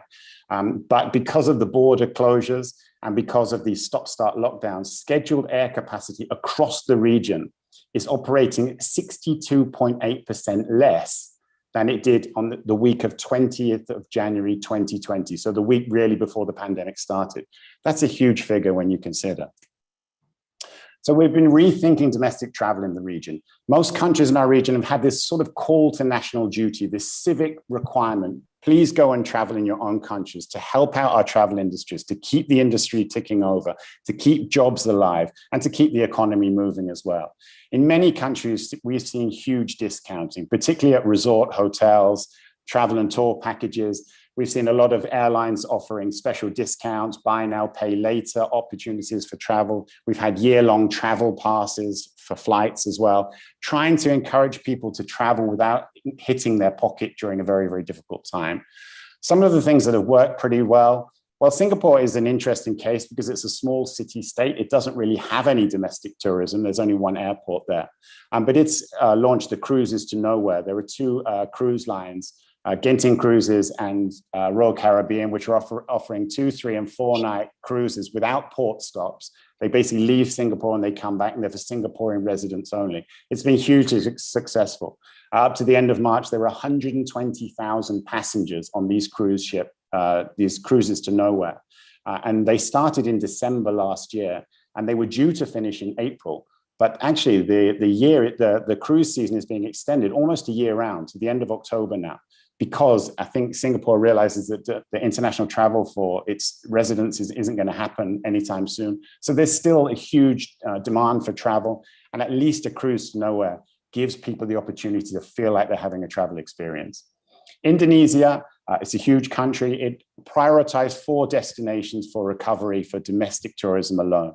Those were Bintan Island, the city of Bandung, Yogyakarta and Semarang, and the island of Bali. This is quite important because these are popular destinations, and it's that they were accessible destinations which people from across the country can get to. As you've probably read a lot in the travel press and the media worldwide at the moment, Indonesia is looking to open up to international tourists, particularly for Bali, particularly for Bintan and the island of Batam. It would like to do this in July. So let's see what happens with that. Tour Tiao Thai, that's a domestic tourism subsidy program in Thailand. Thailand's quite an interesting country. It actually looked at having tour package subsidies and also tax rebates for individual travelers back in 2019, before the pandemic, because what it was trying to do was to encourage domestic travelers to go beyond the main destinations. Thailand had huge, I think 40 million inbound tourists in 2019. And what it wanted was its domestic travelers to travel to other destinations, to open up new routes. So it's kind of carried that through the pandemic. Obviously, Thailand as well is looking to open up to international travelers as soon as it can, perhaps in July in the island of Phuket, maybe in October in other destinations as well. But it does recognize that domestic tourism is very, very important. The country of Laos created a very similar program called Lao Tiao Thai. This was a 5-month-long program to try and encourage Lao travelers to go and see what is an incredibly beautiful country. There are a lot of opportunities for soft adventure, ecotourism, things like zip lining. You could do sunset cruises. You could go and drive sand buggies. There are a lot of opportunities that a lot of local Lao people hadn't been able to do before. So these subsidized programs were enabling them to do that. Vietnam has been very successful in domestic tourism over the last year because it's managed to manage the pandemic pretty well. But it recently hosted a National Domestic Tourism Forum. This was held in April. Now, this is quite an interesting timing for this, because this didn't happen at the start of the pandemic. It didn't happen during 2020. This actually happened very, very recently, because the Vietnamese National Administration of Tourism has actually said on the record that it believes domestic tourism will still be the priority market for Vietnam in 2021 and into 2022. Let's look at the focus on domestic air travel. Now, this is something that Vietnam also instituted quite quickly, was it started reducing airport fees, taxes, and interest rates for airlines. This allowed its airlines to continue opening new routes domestically, and that has happened. We've seen a lot of new city pairs, and we've seen more frequencies on popular routes. And if you look at that photo there, that was taken last weekend at a beach not far from Ho Chi Minh City in the south of the country. Last weekend was a 4-day holiday, the Reunification Day holiday. And you can see that tourism domestically was buoyant at that time.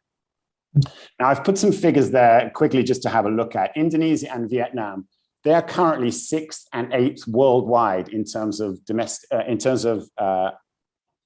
airline capacity, airline scheduled capacity. That's worldwide. And Indonesia is a huge country. Vietnam has been very successful in managing the pandemic. But what you can see is that you see these huge variations. Now, those figures again relate to the 20th of January 2020 as the base year. So Indonesia last week, the week before last, was operating at minus 38.4% capacity compared to the 20th of January 2020. Vietnam minus 5.7. That's a very, very impressive figure. But you can see after the holidays, those figures start to change. Capacity starts to drop out again. So this week just gone, Indonesia was operating at minus 48.2% and Vietnam 7.0%. So you can see it's a very, very volatile period for airlines. It's very, very difficult for them to manage week after week. The future strategy, well, what will happen next? As we said, Vietnam believes that domestic tourism will be very, very important for the country over the next 2 years. I think most countries in the region think the same. We will, I think, see some openings later in the year for vaccinated tourism. But what we really need to look at in this region is the long-term 3 priorities. How do we balance inbound, outbound, and domestic tourism? How does domestic tourism become a central pillar, which it wasn't before? Even though we had strong domestic tourism economies, there was not much promotion, there was not much innovation, there was not really much encouragement for local people to go and find new destinations in the country. So we'll have to look at things like year-round bookings. As I mentioned before, domestic tourism across the region tends to rely very heavily on public holidays and long weekends. We need to learn from the last year. Cambodia, for example, has actually just undertaken a survey of all its domestic tourists from the past year to find out what it is they liked, what they didn't like, what is it they want that they didn't get. So try and look ahead at what we've learned from the past. There's probably going to have to be less reliance on discounting and vouchers if we're actually going to make this a more strategic way to look at tourism. Perhaps we'll have to look at things like staggering school holidays. School holidays is such an important part of the domestic tourism calendar, but are there ways that we can stagger that? Can we incentivize travel beyond the public holidays? Are there ways to allow people to actually travel at different points in the year? And maybe we'll be looking at domestic vaccine bubbles as the vaccines roll out. They are still quite slow across the region, but as the vaccine programs do roll out, maybe there will be more incentives for vaccinated travelers to travel to different parts of their own countries. Just before I finish, we have mentioned before infrastructure, and one of the things that we've learned, I think, across the world during the pandemic is that self-drive is very, very important and will be into the future. Now, I think many of the countries in this region have actually realized that, and they've actually started to put in place new infrastructure projects to develop new self-driving routes. These will be important both for inbound travelers, but very much so for domestic travelers. Now, these are infrastructure projects, so they take a lot of time, but there are some of that I've listed there. In Thailand, they're looking at a 3-pronged Thailand Riviera, 3 different routes, very, very long. I think it's over 2,500 kilometers in total. 1 route along the Gulf of Thailand, 1 into the Mekong River, and 1 into the Khao Yai Mountains. Vietnam is looking to develop a coastal road route. Laos has already built a new expressway, which opened last year between the city of Vientiane, the capital, and Vang Vieng. That eventually will crisscross through the country right up to the Chinese border. That obviously will take a bit of time, but that will allow people to drive through their own country. Malaysia is building the Pan-Borneo Highway on the island of Borneo through the states of Sabah and Sarawak.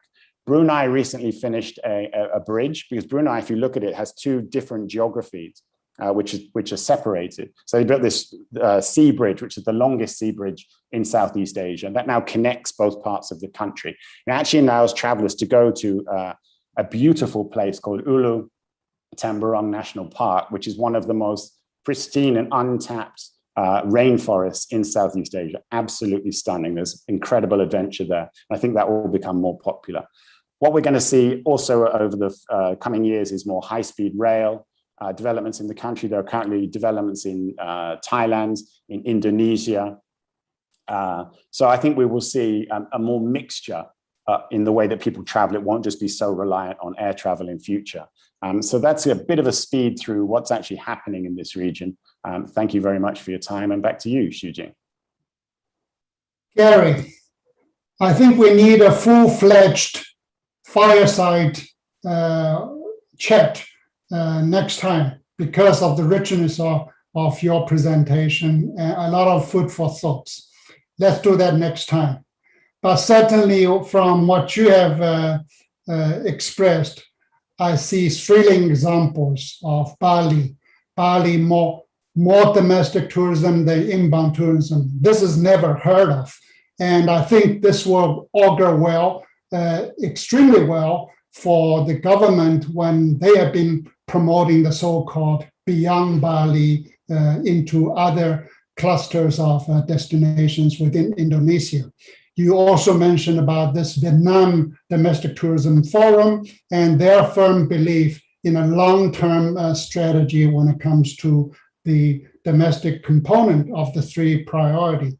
From what you have been telling us is certainly a very telling story of how COVID-19 pandemic, or even before the pandemic, that this has actually changing gradually the tourism landscape of ASEAN, more balanced towards the domestic elements rather than reliant on only the inbound or outbound. And from there, when I see the slide which says call for national duty, that reminds me of the overall slogan of the cultural identity as one, as far as ASEAN is concerned. So this will certainly contribute well to the overall political achievement of ASEAN as one through our tourism industry and through the domestic traffic.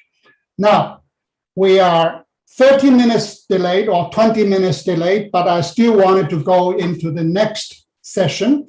And Dr. Kazem, what do we do? Do we still play video for a break, or we go straight to the question and answers session?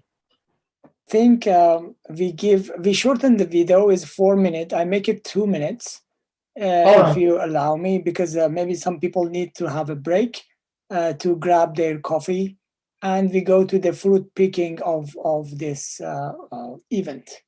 So yeah, I really and we like still have 110 participants listening to us. So yes, sorry yes. for their dinner time, but then let's keep the high spirit. Actually, I messaged everybody and I informed them. We apologize for this rescheduling, but it seems that everybody is keen to stay and contribute to the question and answer session. So I'm going to play the video and give time to everybody to move their bodies, and they come back fresh for the question and answer. Just a moment.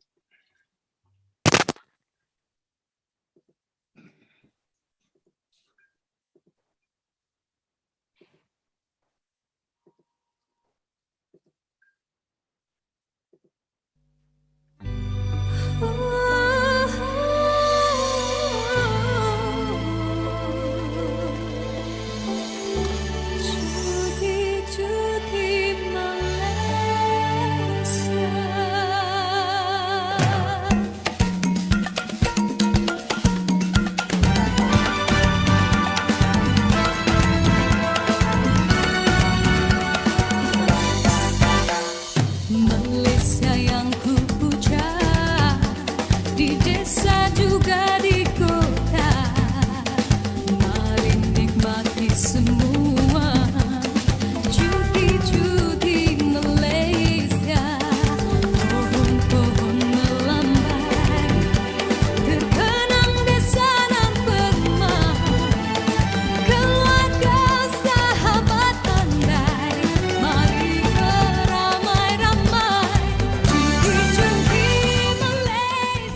This is excellent, excellent domestic travel, Kuti Kuti, Malaysia. Now let's go straight to the Q's and A's session, which is supposed to be at least half an hour, but now we have to really condense it to, I would say, let me ask 2 questions and probably 1 statement. 1 question more for the short term relating to restart, and then the second question about challenges in the long term. And let me start with the first question. As you heard that when we designed this program, we put the theme called restart and long-term strategy. And the very word restart seems that we are going to forget about the pandemic because vaccine is coming and we will restart everything afresh. It seems it's not going to happen. The pandemic is still raging in all corners of the world, and some places are even worse. So within that context, I wanted to know from you how we can restart.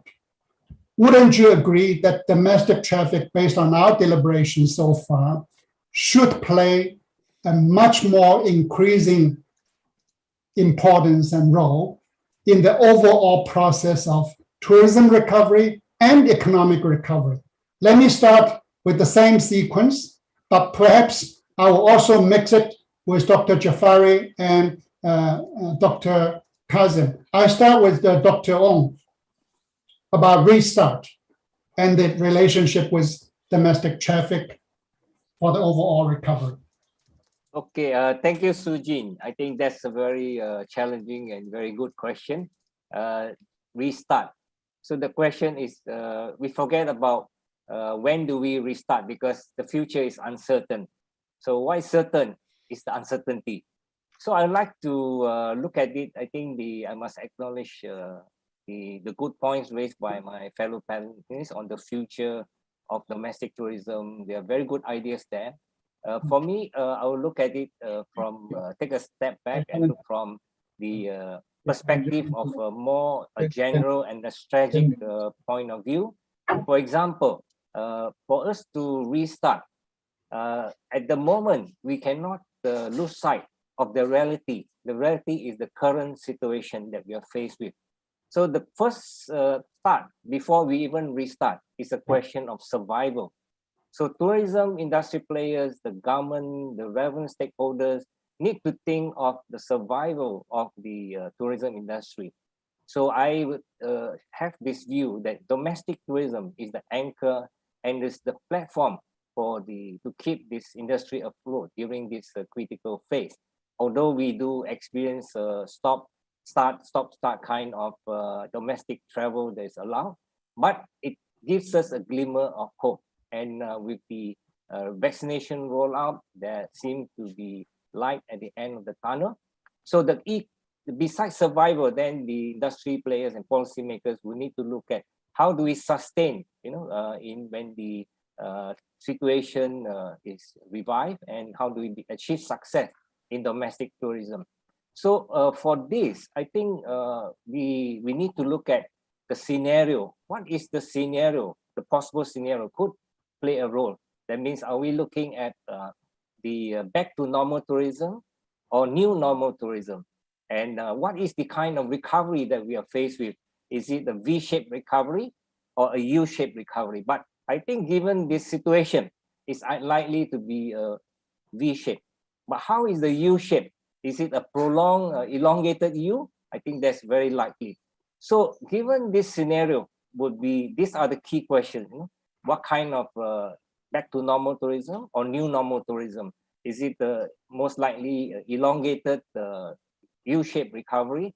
And how do we achieve in terms of strategy, survival, success, and sustainability? Yeah. Excellent, Dr. Wong. What's your take, Mr. Besbarua? What's your take on this? Yeah, I agree with Mr. Wong, but I would extend this survival to 2. At this moment, we have the major worry of survival of the industry. So we have to prepare for that, take steps for that for the time being. But we have to think about the survival of the people, the saving lives. So there is no way I can see that in the very near future, during this current year, that government will remove the restrictions that they are in place, because that will be a great folly in the long term. So I think not to speak of coming back to 2019 level, just to make a start, we have to wait till the vaccination goes to about 20 to 25% to 35%, which is nowhere near now. Now, practically, I don't see any recovery, major recovery this year. In other words, there's no need for this demarcation of start or restart, and we should not remain inactive. As we speak, domestic traffic must start already and have been started already, and we should continue with that. And I will now move to Mr. Lee before coming to Dr. Jafari and Kazem. Mr. Lee, what's your take?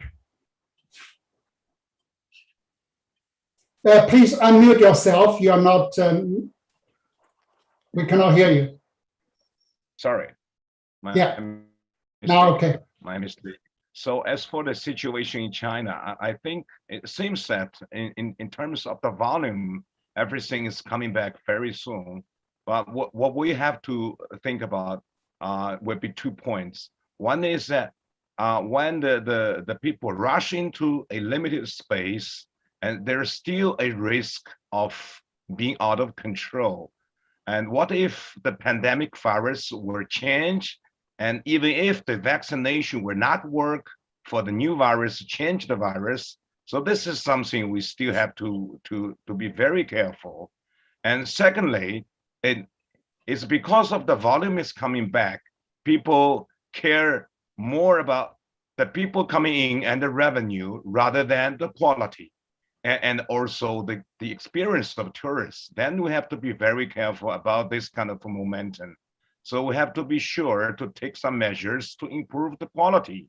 And why are we're not so sure about, like old gentleman has just mentioned, the inbound and outbound are not certain, because up to this moment nobody has ever mentioned inbound and outbound, except the place like Macau. This is a very unique example. This is not typical. The typical example should be going to Southeast Asia, should be going to Japan, Korea, and neighboring countries, or even Europe, but nothing happened to this moment. So this is something I have to consider. So the domestic will still be the backbone and will be very important for the overall economic recovery in China. Thank you, Mr. Lee. Dr. Jafari, you want to link it with some historical perspective?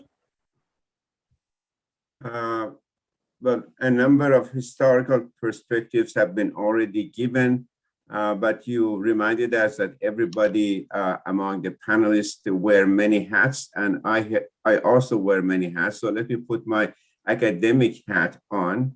I said, this is the time, or this has been the time, that we could retool the tourism industry in the sense of training and education. I wonder how many countries took advantage of this opportunity to train the manpower, existing manpower in tourism, who is right now not busy doing anything. This is the right time to do it. Again, keeping the same hat on, many of the issues that we discussed today have been discussed by the academic people. We have more than 20 special issues on COVID and tourism. We have 4 or 5 books already have come on this subject. The problem is, ladies and gentlemen, is that there's a big gap between academia and practitioners. And I think the time has come to bridge the gap for the knowledge to be transferred from the fields of academia to the fields of practice. And that has been, that gap is still there, and it's not closing. Also, I would like to wake up the governments to the reality of the message that this panel gave to everybody, that domestic tourism is very important. It's the backbone of tourism. It's actually a dress rehearsal for international tourism for those countries, developing countries, who inspire to become a popular tourism destination, begin with domestic tourism and practice it for international tourism. I was just reminding myself that the governments of many countries spend so much money to attract international tourism and so little to hold onto their domestic tourism. I can't remember which country it was, but I read that for every international tourist that goes to that country, the government has already spent $13 to attract one person. So I wonder how much money we spend to hold on to domestic tourism or to expand tourism. Probably 0.5. Yes. So this is my contribution to the wealth of recommendations that we have already received. And thank you very much. Thank you. Dr. Kazem, would you like to add? Thank you, David. Thank you, all panelists. I am still learning myself. I just want to have a very quick and short remark using examples of Japan. I think one solution and lesson that we should learn from this situation is decentralization of tourism development. In case of Japan, we have about over 70% of the country in rural destination categories. And I think for the time being, it's time to discover our own destinations.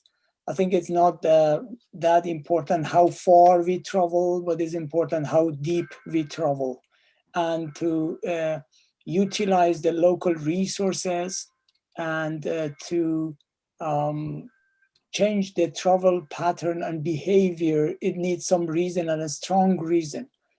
We can't really change consumer behavior that quick until something is really necessary. And one of the lessons that we can get from this pandemic is it might be time to change our travel behavior and look what is around us, and let's the economy run and circulate in our local region. If it doesn't go beyond the borders or it's not manageable to go so far, we can circulate and utilize the power of tourism economy to revitalize our locals.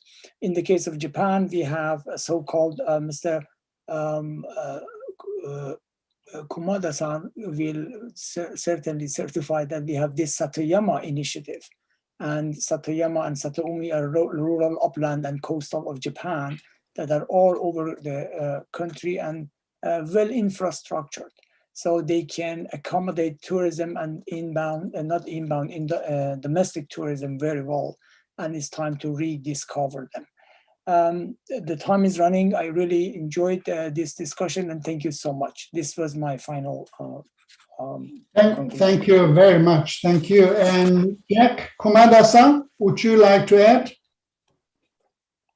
Yes, thank you, Mr. Sujin. It's a great honor to be a part of the panels as the youngest boy in Tokyo. Anyway, regarding, I have just pointed at there are three points, which is the basically at the Great Reset. We just position the tourism has to be sustainable and also the inclusive. So that is the Great Reset. It's timings to change our positions, to offer the some relook our the humanities and the real important elements of the humanities of value, which is more importance of the spending the time together with the family or as a good friends.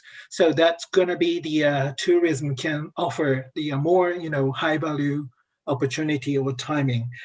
And regarding also for the policy-wise, as the Dr. Kazam mentioned, that the pattern of the tourism behavior has to be changed, which is the the front and back of the coins of the tourism behavior. Working style change has to be done in Asia. So which is longer hour working, not for the no vacations, for like Mr. Sujin did in the UNWTO, which I also experienced for 3 years. So which is we need a kind of a lifestyle changing in Asia is the one of the dispersal methodologies to change our lifestyle and tourism behavior. And the last but not least, but the policy-wise, the designing the linkage, the tourism policy between the domestic tourism overnight and the inbound tourism, and also the domestic excursion and the inbound activities, which has to be linked together to consider as a whole of the tourism recovery. Thank you very much. Thank you. And Gary. Yeah, thank you, Xujing. I think the situation is slightly different in Southeast Asia because we do have such a diversity of countries in terms of size and economy, and the economic factor is really biting and really hurting. I think we will see some reopenings this year. I think we'll see a reopening in Thailand, a partial one. I think we'll see a partial one in Indonesia. And I think we'll see some moves from Singapore because Singapore has no other way to generate any tourism income, revenue, or activity. So I think we will see some partial reopenings. They will be gradual. They'll be very phased. In Thailand and Indonesia, they will be concentrated on islands, so they won't be nationwide. I think for the rest of the region, we will definitely be looking at domestic tourism, not just as a way to recover economies, but a way to learn again. You know, we've got to see how, one of the things I don't think we've learned about too much during this pandemic is how people's mindsets have changed. You know, consumers, if you look at the way consumers are buying online, they are a little bit more sustainably minded now. They are looking at more things like biodegradable packaging and those kinds of things. They're becoming a little bit more aware of the damage that we've done to our natural environment. So when people are able to travel domestically, not just internationally, but domestically, perhaps their patterns of expectation and their aspirations may have changed. There's going to be a lot to learn from domestic travelers about how they've changed, what they want. You know, it was a very Instagrammable tourism environment before the pandemic. That will definitely happen after the pandemic. But, you know, where is it? Will people want to go to different destinations? Will they want to see more of nature? Yes, absolutely. Will they want to drive more? Yes, absolutely. So let's follow. Let's see what domestic tourists want to do, and we can use that in our marketing in future. Many thanks, Gary. Now, because of the long delay, and I think we don't want to faint both on the panel part and also on the audience part because of starvation, I will give the final round rather than 2 rounds to everyone, addressing within 1 minute, what is our biggest challenge when it comes to long-term strategy? What is the real stumbling block when it comes to domestic traffic? And I wanted you to summarize it with the general message to the public, to the governments, and to the industry players. And with this, we can finish within the delay of 30 minutes. Dr. Ong. Okay, thank you. I just have 1 minute. So I just focus on 2 points. The biggest challenge when you talk about long-term domestic strategy would be, how do we change the mindset, you know, in terms of the policymakers to give more attention and focus and priority to domestic tourism? That's one, as opposed to inbound tourism. Second point is that we look from the demand perspective. You look at the tourists, and like for example in Malaysia, the preference would be to go overseas for travel because it becomes more prestigious, and also it shows that they are of a higher, you know, income category and all that. So they want to score some brownie points, and also it's more interesting. So market factor preference, there is a preference for international travel if they can afford it. So how do domestic tourism compete or address this issue of the choice of between outbound and tourism and also domestic tourism? So call for nationality may be one, but we need to look at innovative ways to make the domestic tourism more attractive for tourists. Thank you. Great. Thank you, Mr. Besbarua. I will save Dr. Jafari as the final one as concluding part. Yes, I think the challenges would be the changing pattern of consumer behavior, to adjust to how to adjust to that. And so far as India is concerned, I would see that the safety would be so high in concern, hygiene would be so high a concern. The bringing in the sense of responsibility for safe travel and stay among the stakeholders would be one of the major challenges in development of destinations that we have to develop for future. And I think so far as community involvement is another challenge that we'll have, which we have not given much attention so far. We have to give much more attention to community involvement in the planning of the destinations and their management.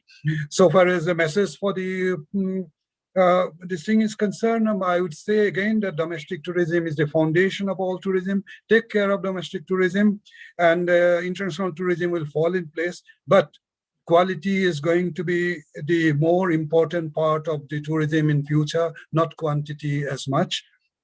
And tourism is not an end in itself, and the policymakers must make domestic tourism or tourism as such an important input in the total overall economic planning and recovery. Excellent, Mr. Besbaroa. And Mr. Lee?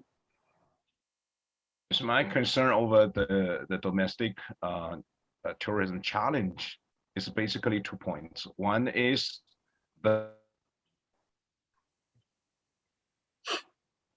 We lost you. We lost you.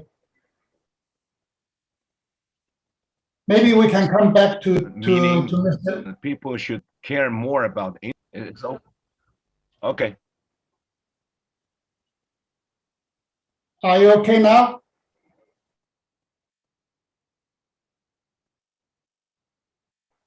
Okay, we will start with Kumada-san, and then we come back to Mr. Lee. Jack.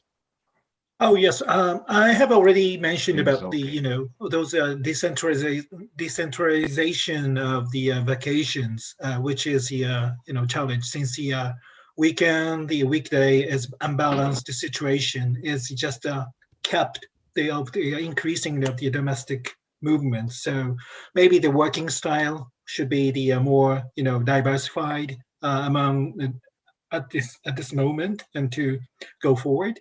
And also I'm just a little bit concerned about the shortage of the human resources in tourism as well. So in this situation, we have data. You being the think tank of for the government and for the trade, when it comes to domestic traffic, do you have enough collection, compilation, and analysis of domestic traffic worldwide? No, actually, just for the domestic in Japan bound only at this moment. So that is another challenge as well. Thank you. Thank you, sir. We go back to Mr. Lee. Yes, my major concern over the challenges on domestic is the innovation and force of the tourism product, because of the pandemic, the outbound tourists is almost stopped, and these people and this form of consumer or tourists will be coming back, and they will choose. They're more critical, they're more choosy, and they need higher quality product, more innovative product, which is comparable to the best destination in the world, which China, I think at this moment, is not really in a position to provide such kind of quality level. So the industry should pay more attention and should focus more on the quality on innovative basis. Secondly, is that the tourists and the consumers should adapt themselves to the new form. That is, like we go out, we wear a face mask, we don't complain, and we adapted this because nobody knows how long this pandemic will last and in what kind of circumstances this virus will come back in the new form. So the risk is always there, and the people should adjust their mentality and their behavior to adapt to be ready to receive potential risk. Thank you very much. Thank you. Gary. Yeah, 100% agree with Li Hong. I think innovation is absolutely crucial for developing strategies in tourism going forward. But I also 100% agree with Mr. Besbaroa. I think community development is absolutely crucial as well. I think one of the things we'll learn more about tourists in the future from the consumer background, is that we want to learn more about our countries. We don't just want to go and travel. We don't just want to be avaricious consumers. We want to be aspirational, but we want to learn about communities, cultures, cuisines, those kinds of things. We do that when we go overseas. But in some of our countries, they're huge. And, India, China, large countries, Indonesia, a massive country. There is so much to learn when you travel in these countries, whether you're an inbound tourist or a domestic tourist. And I think we have to encourage people to find out more and become more involved in their own communities and learn from peoples that perhaps previously they assumed were, I wouldn't say serving them, but serving tourism. No, let's make community development much more equal. Let's make it on an equal basis so that the funding, the investment, and the experiences just channel through across a country. That's going to be very important. Well, certainly, indeed, as we discussed, this phenomenon of domestic traffic is certainly not a quick fix. It's not a quick fix for the recovery process. It is actually a long-term global shift to our east, to the East Asia and the Pacific, and the shift to the domestic traffic. And also, I think it is also a shift to how to look at domestic consumption, how to look at domestic production, and how to look at domestic sustainability. Well, we have many things to talk, but last but not least, I wanted to give the floor to Dr. Jafari to close the session. Thank you very much, Mr. Jing. Excellent panel, excellent discussion. Hope we had more time to discuss rather than doing other things. It's just coming it's becoming even more exciting after almost 2 hours. Excellent panel. Thank you very much to every one of you. One of the things that probably is on the mind of everybody, I want to put my anthropology hat on. I'm an anthropologist also. The question that a lot of people ask is tourism going to come back? And in what form it comes back? I want to assure you that tourism is not going to go away. Absolutely not. Tourism is here to stay. And why do I say that? It's part of our social fabric. It's already ingrained in our social fabric. It's in our DNA. Mobility is in the DNA of human being, and that mobility today is called travel and tourism. So it's not going away. It's going to stay. I want to rephrase a couple of things I said before as my concluding thing. Tourism has 2 parts, the industry and the academia.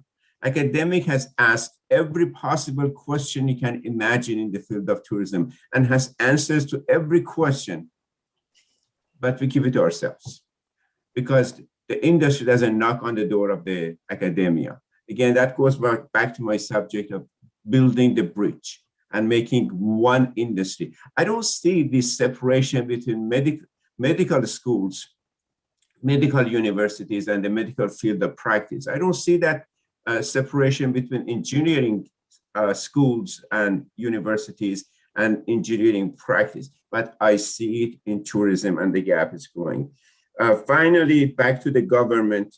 I want governments ask themselves, how come their outbound tourism is constantly growing? And if they answer that question, we have answered the question of domestic tourism, that domestic tourism has to have its own opportunities. And these are these are based on your comments, which I summarize in my own way. And once more, I want to thank you, Mrs. Xu Jing, for excellent job you did. You are definitely a capable panel, able to control the discussion and contribute to it.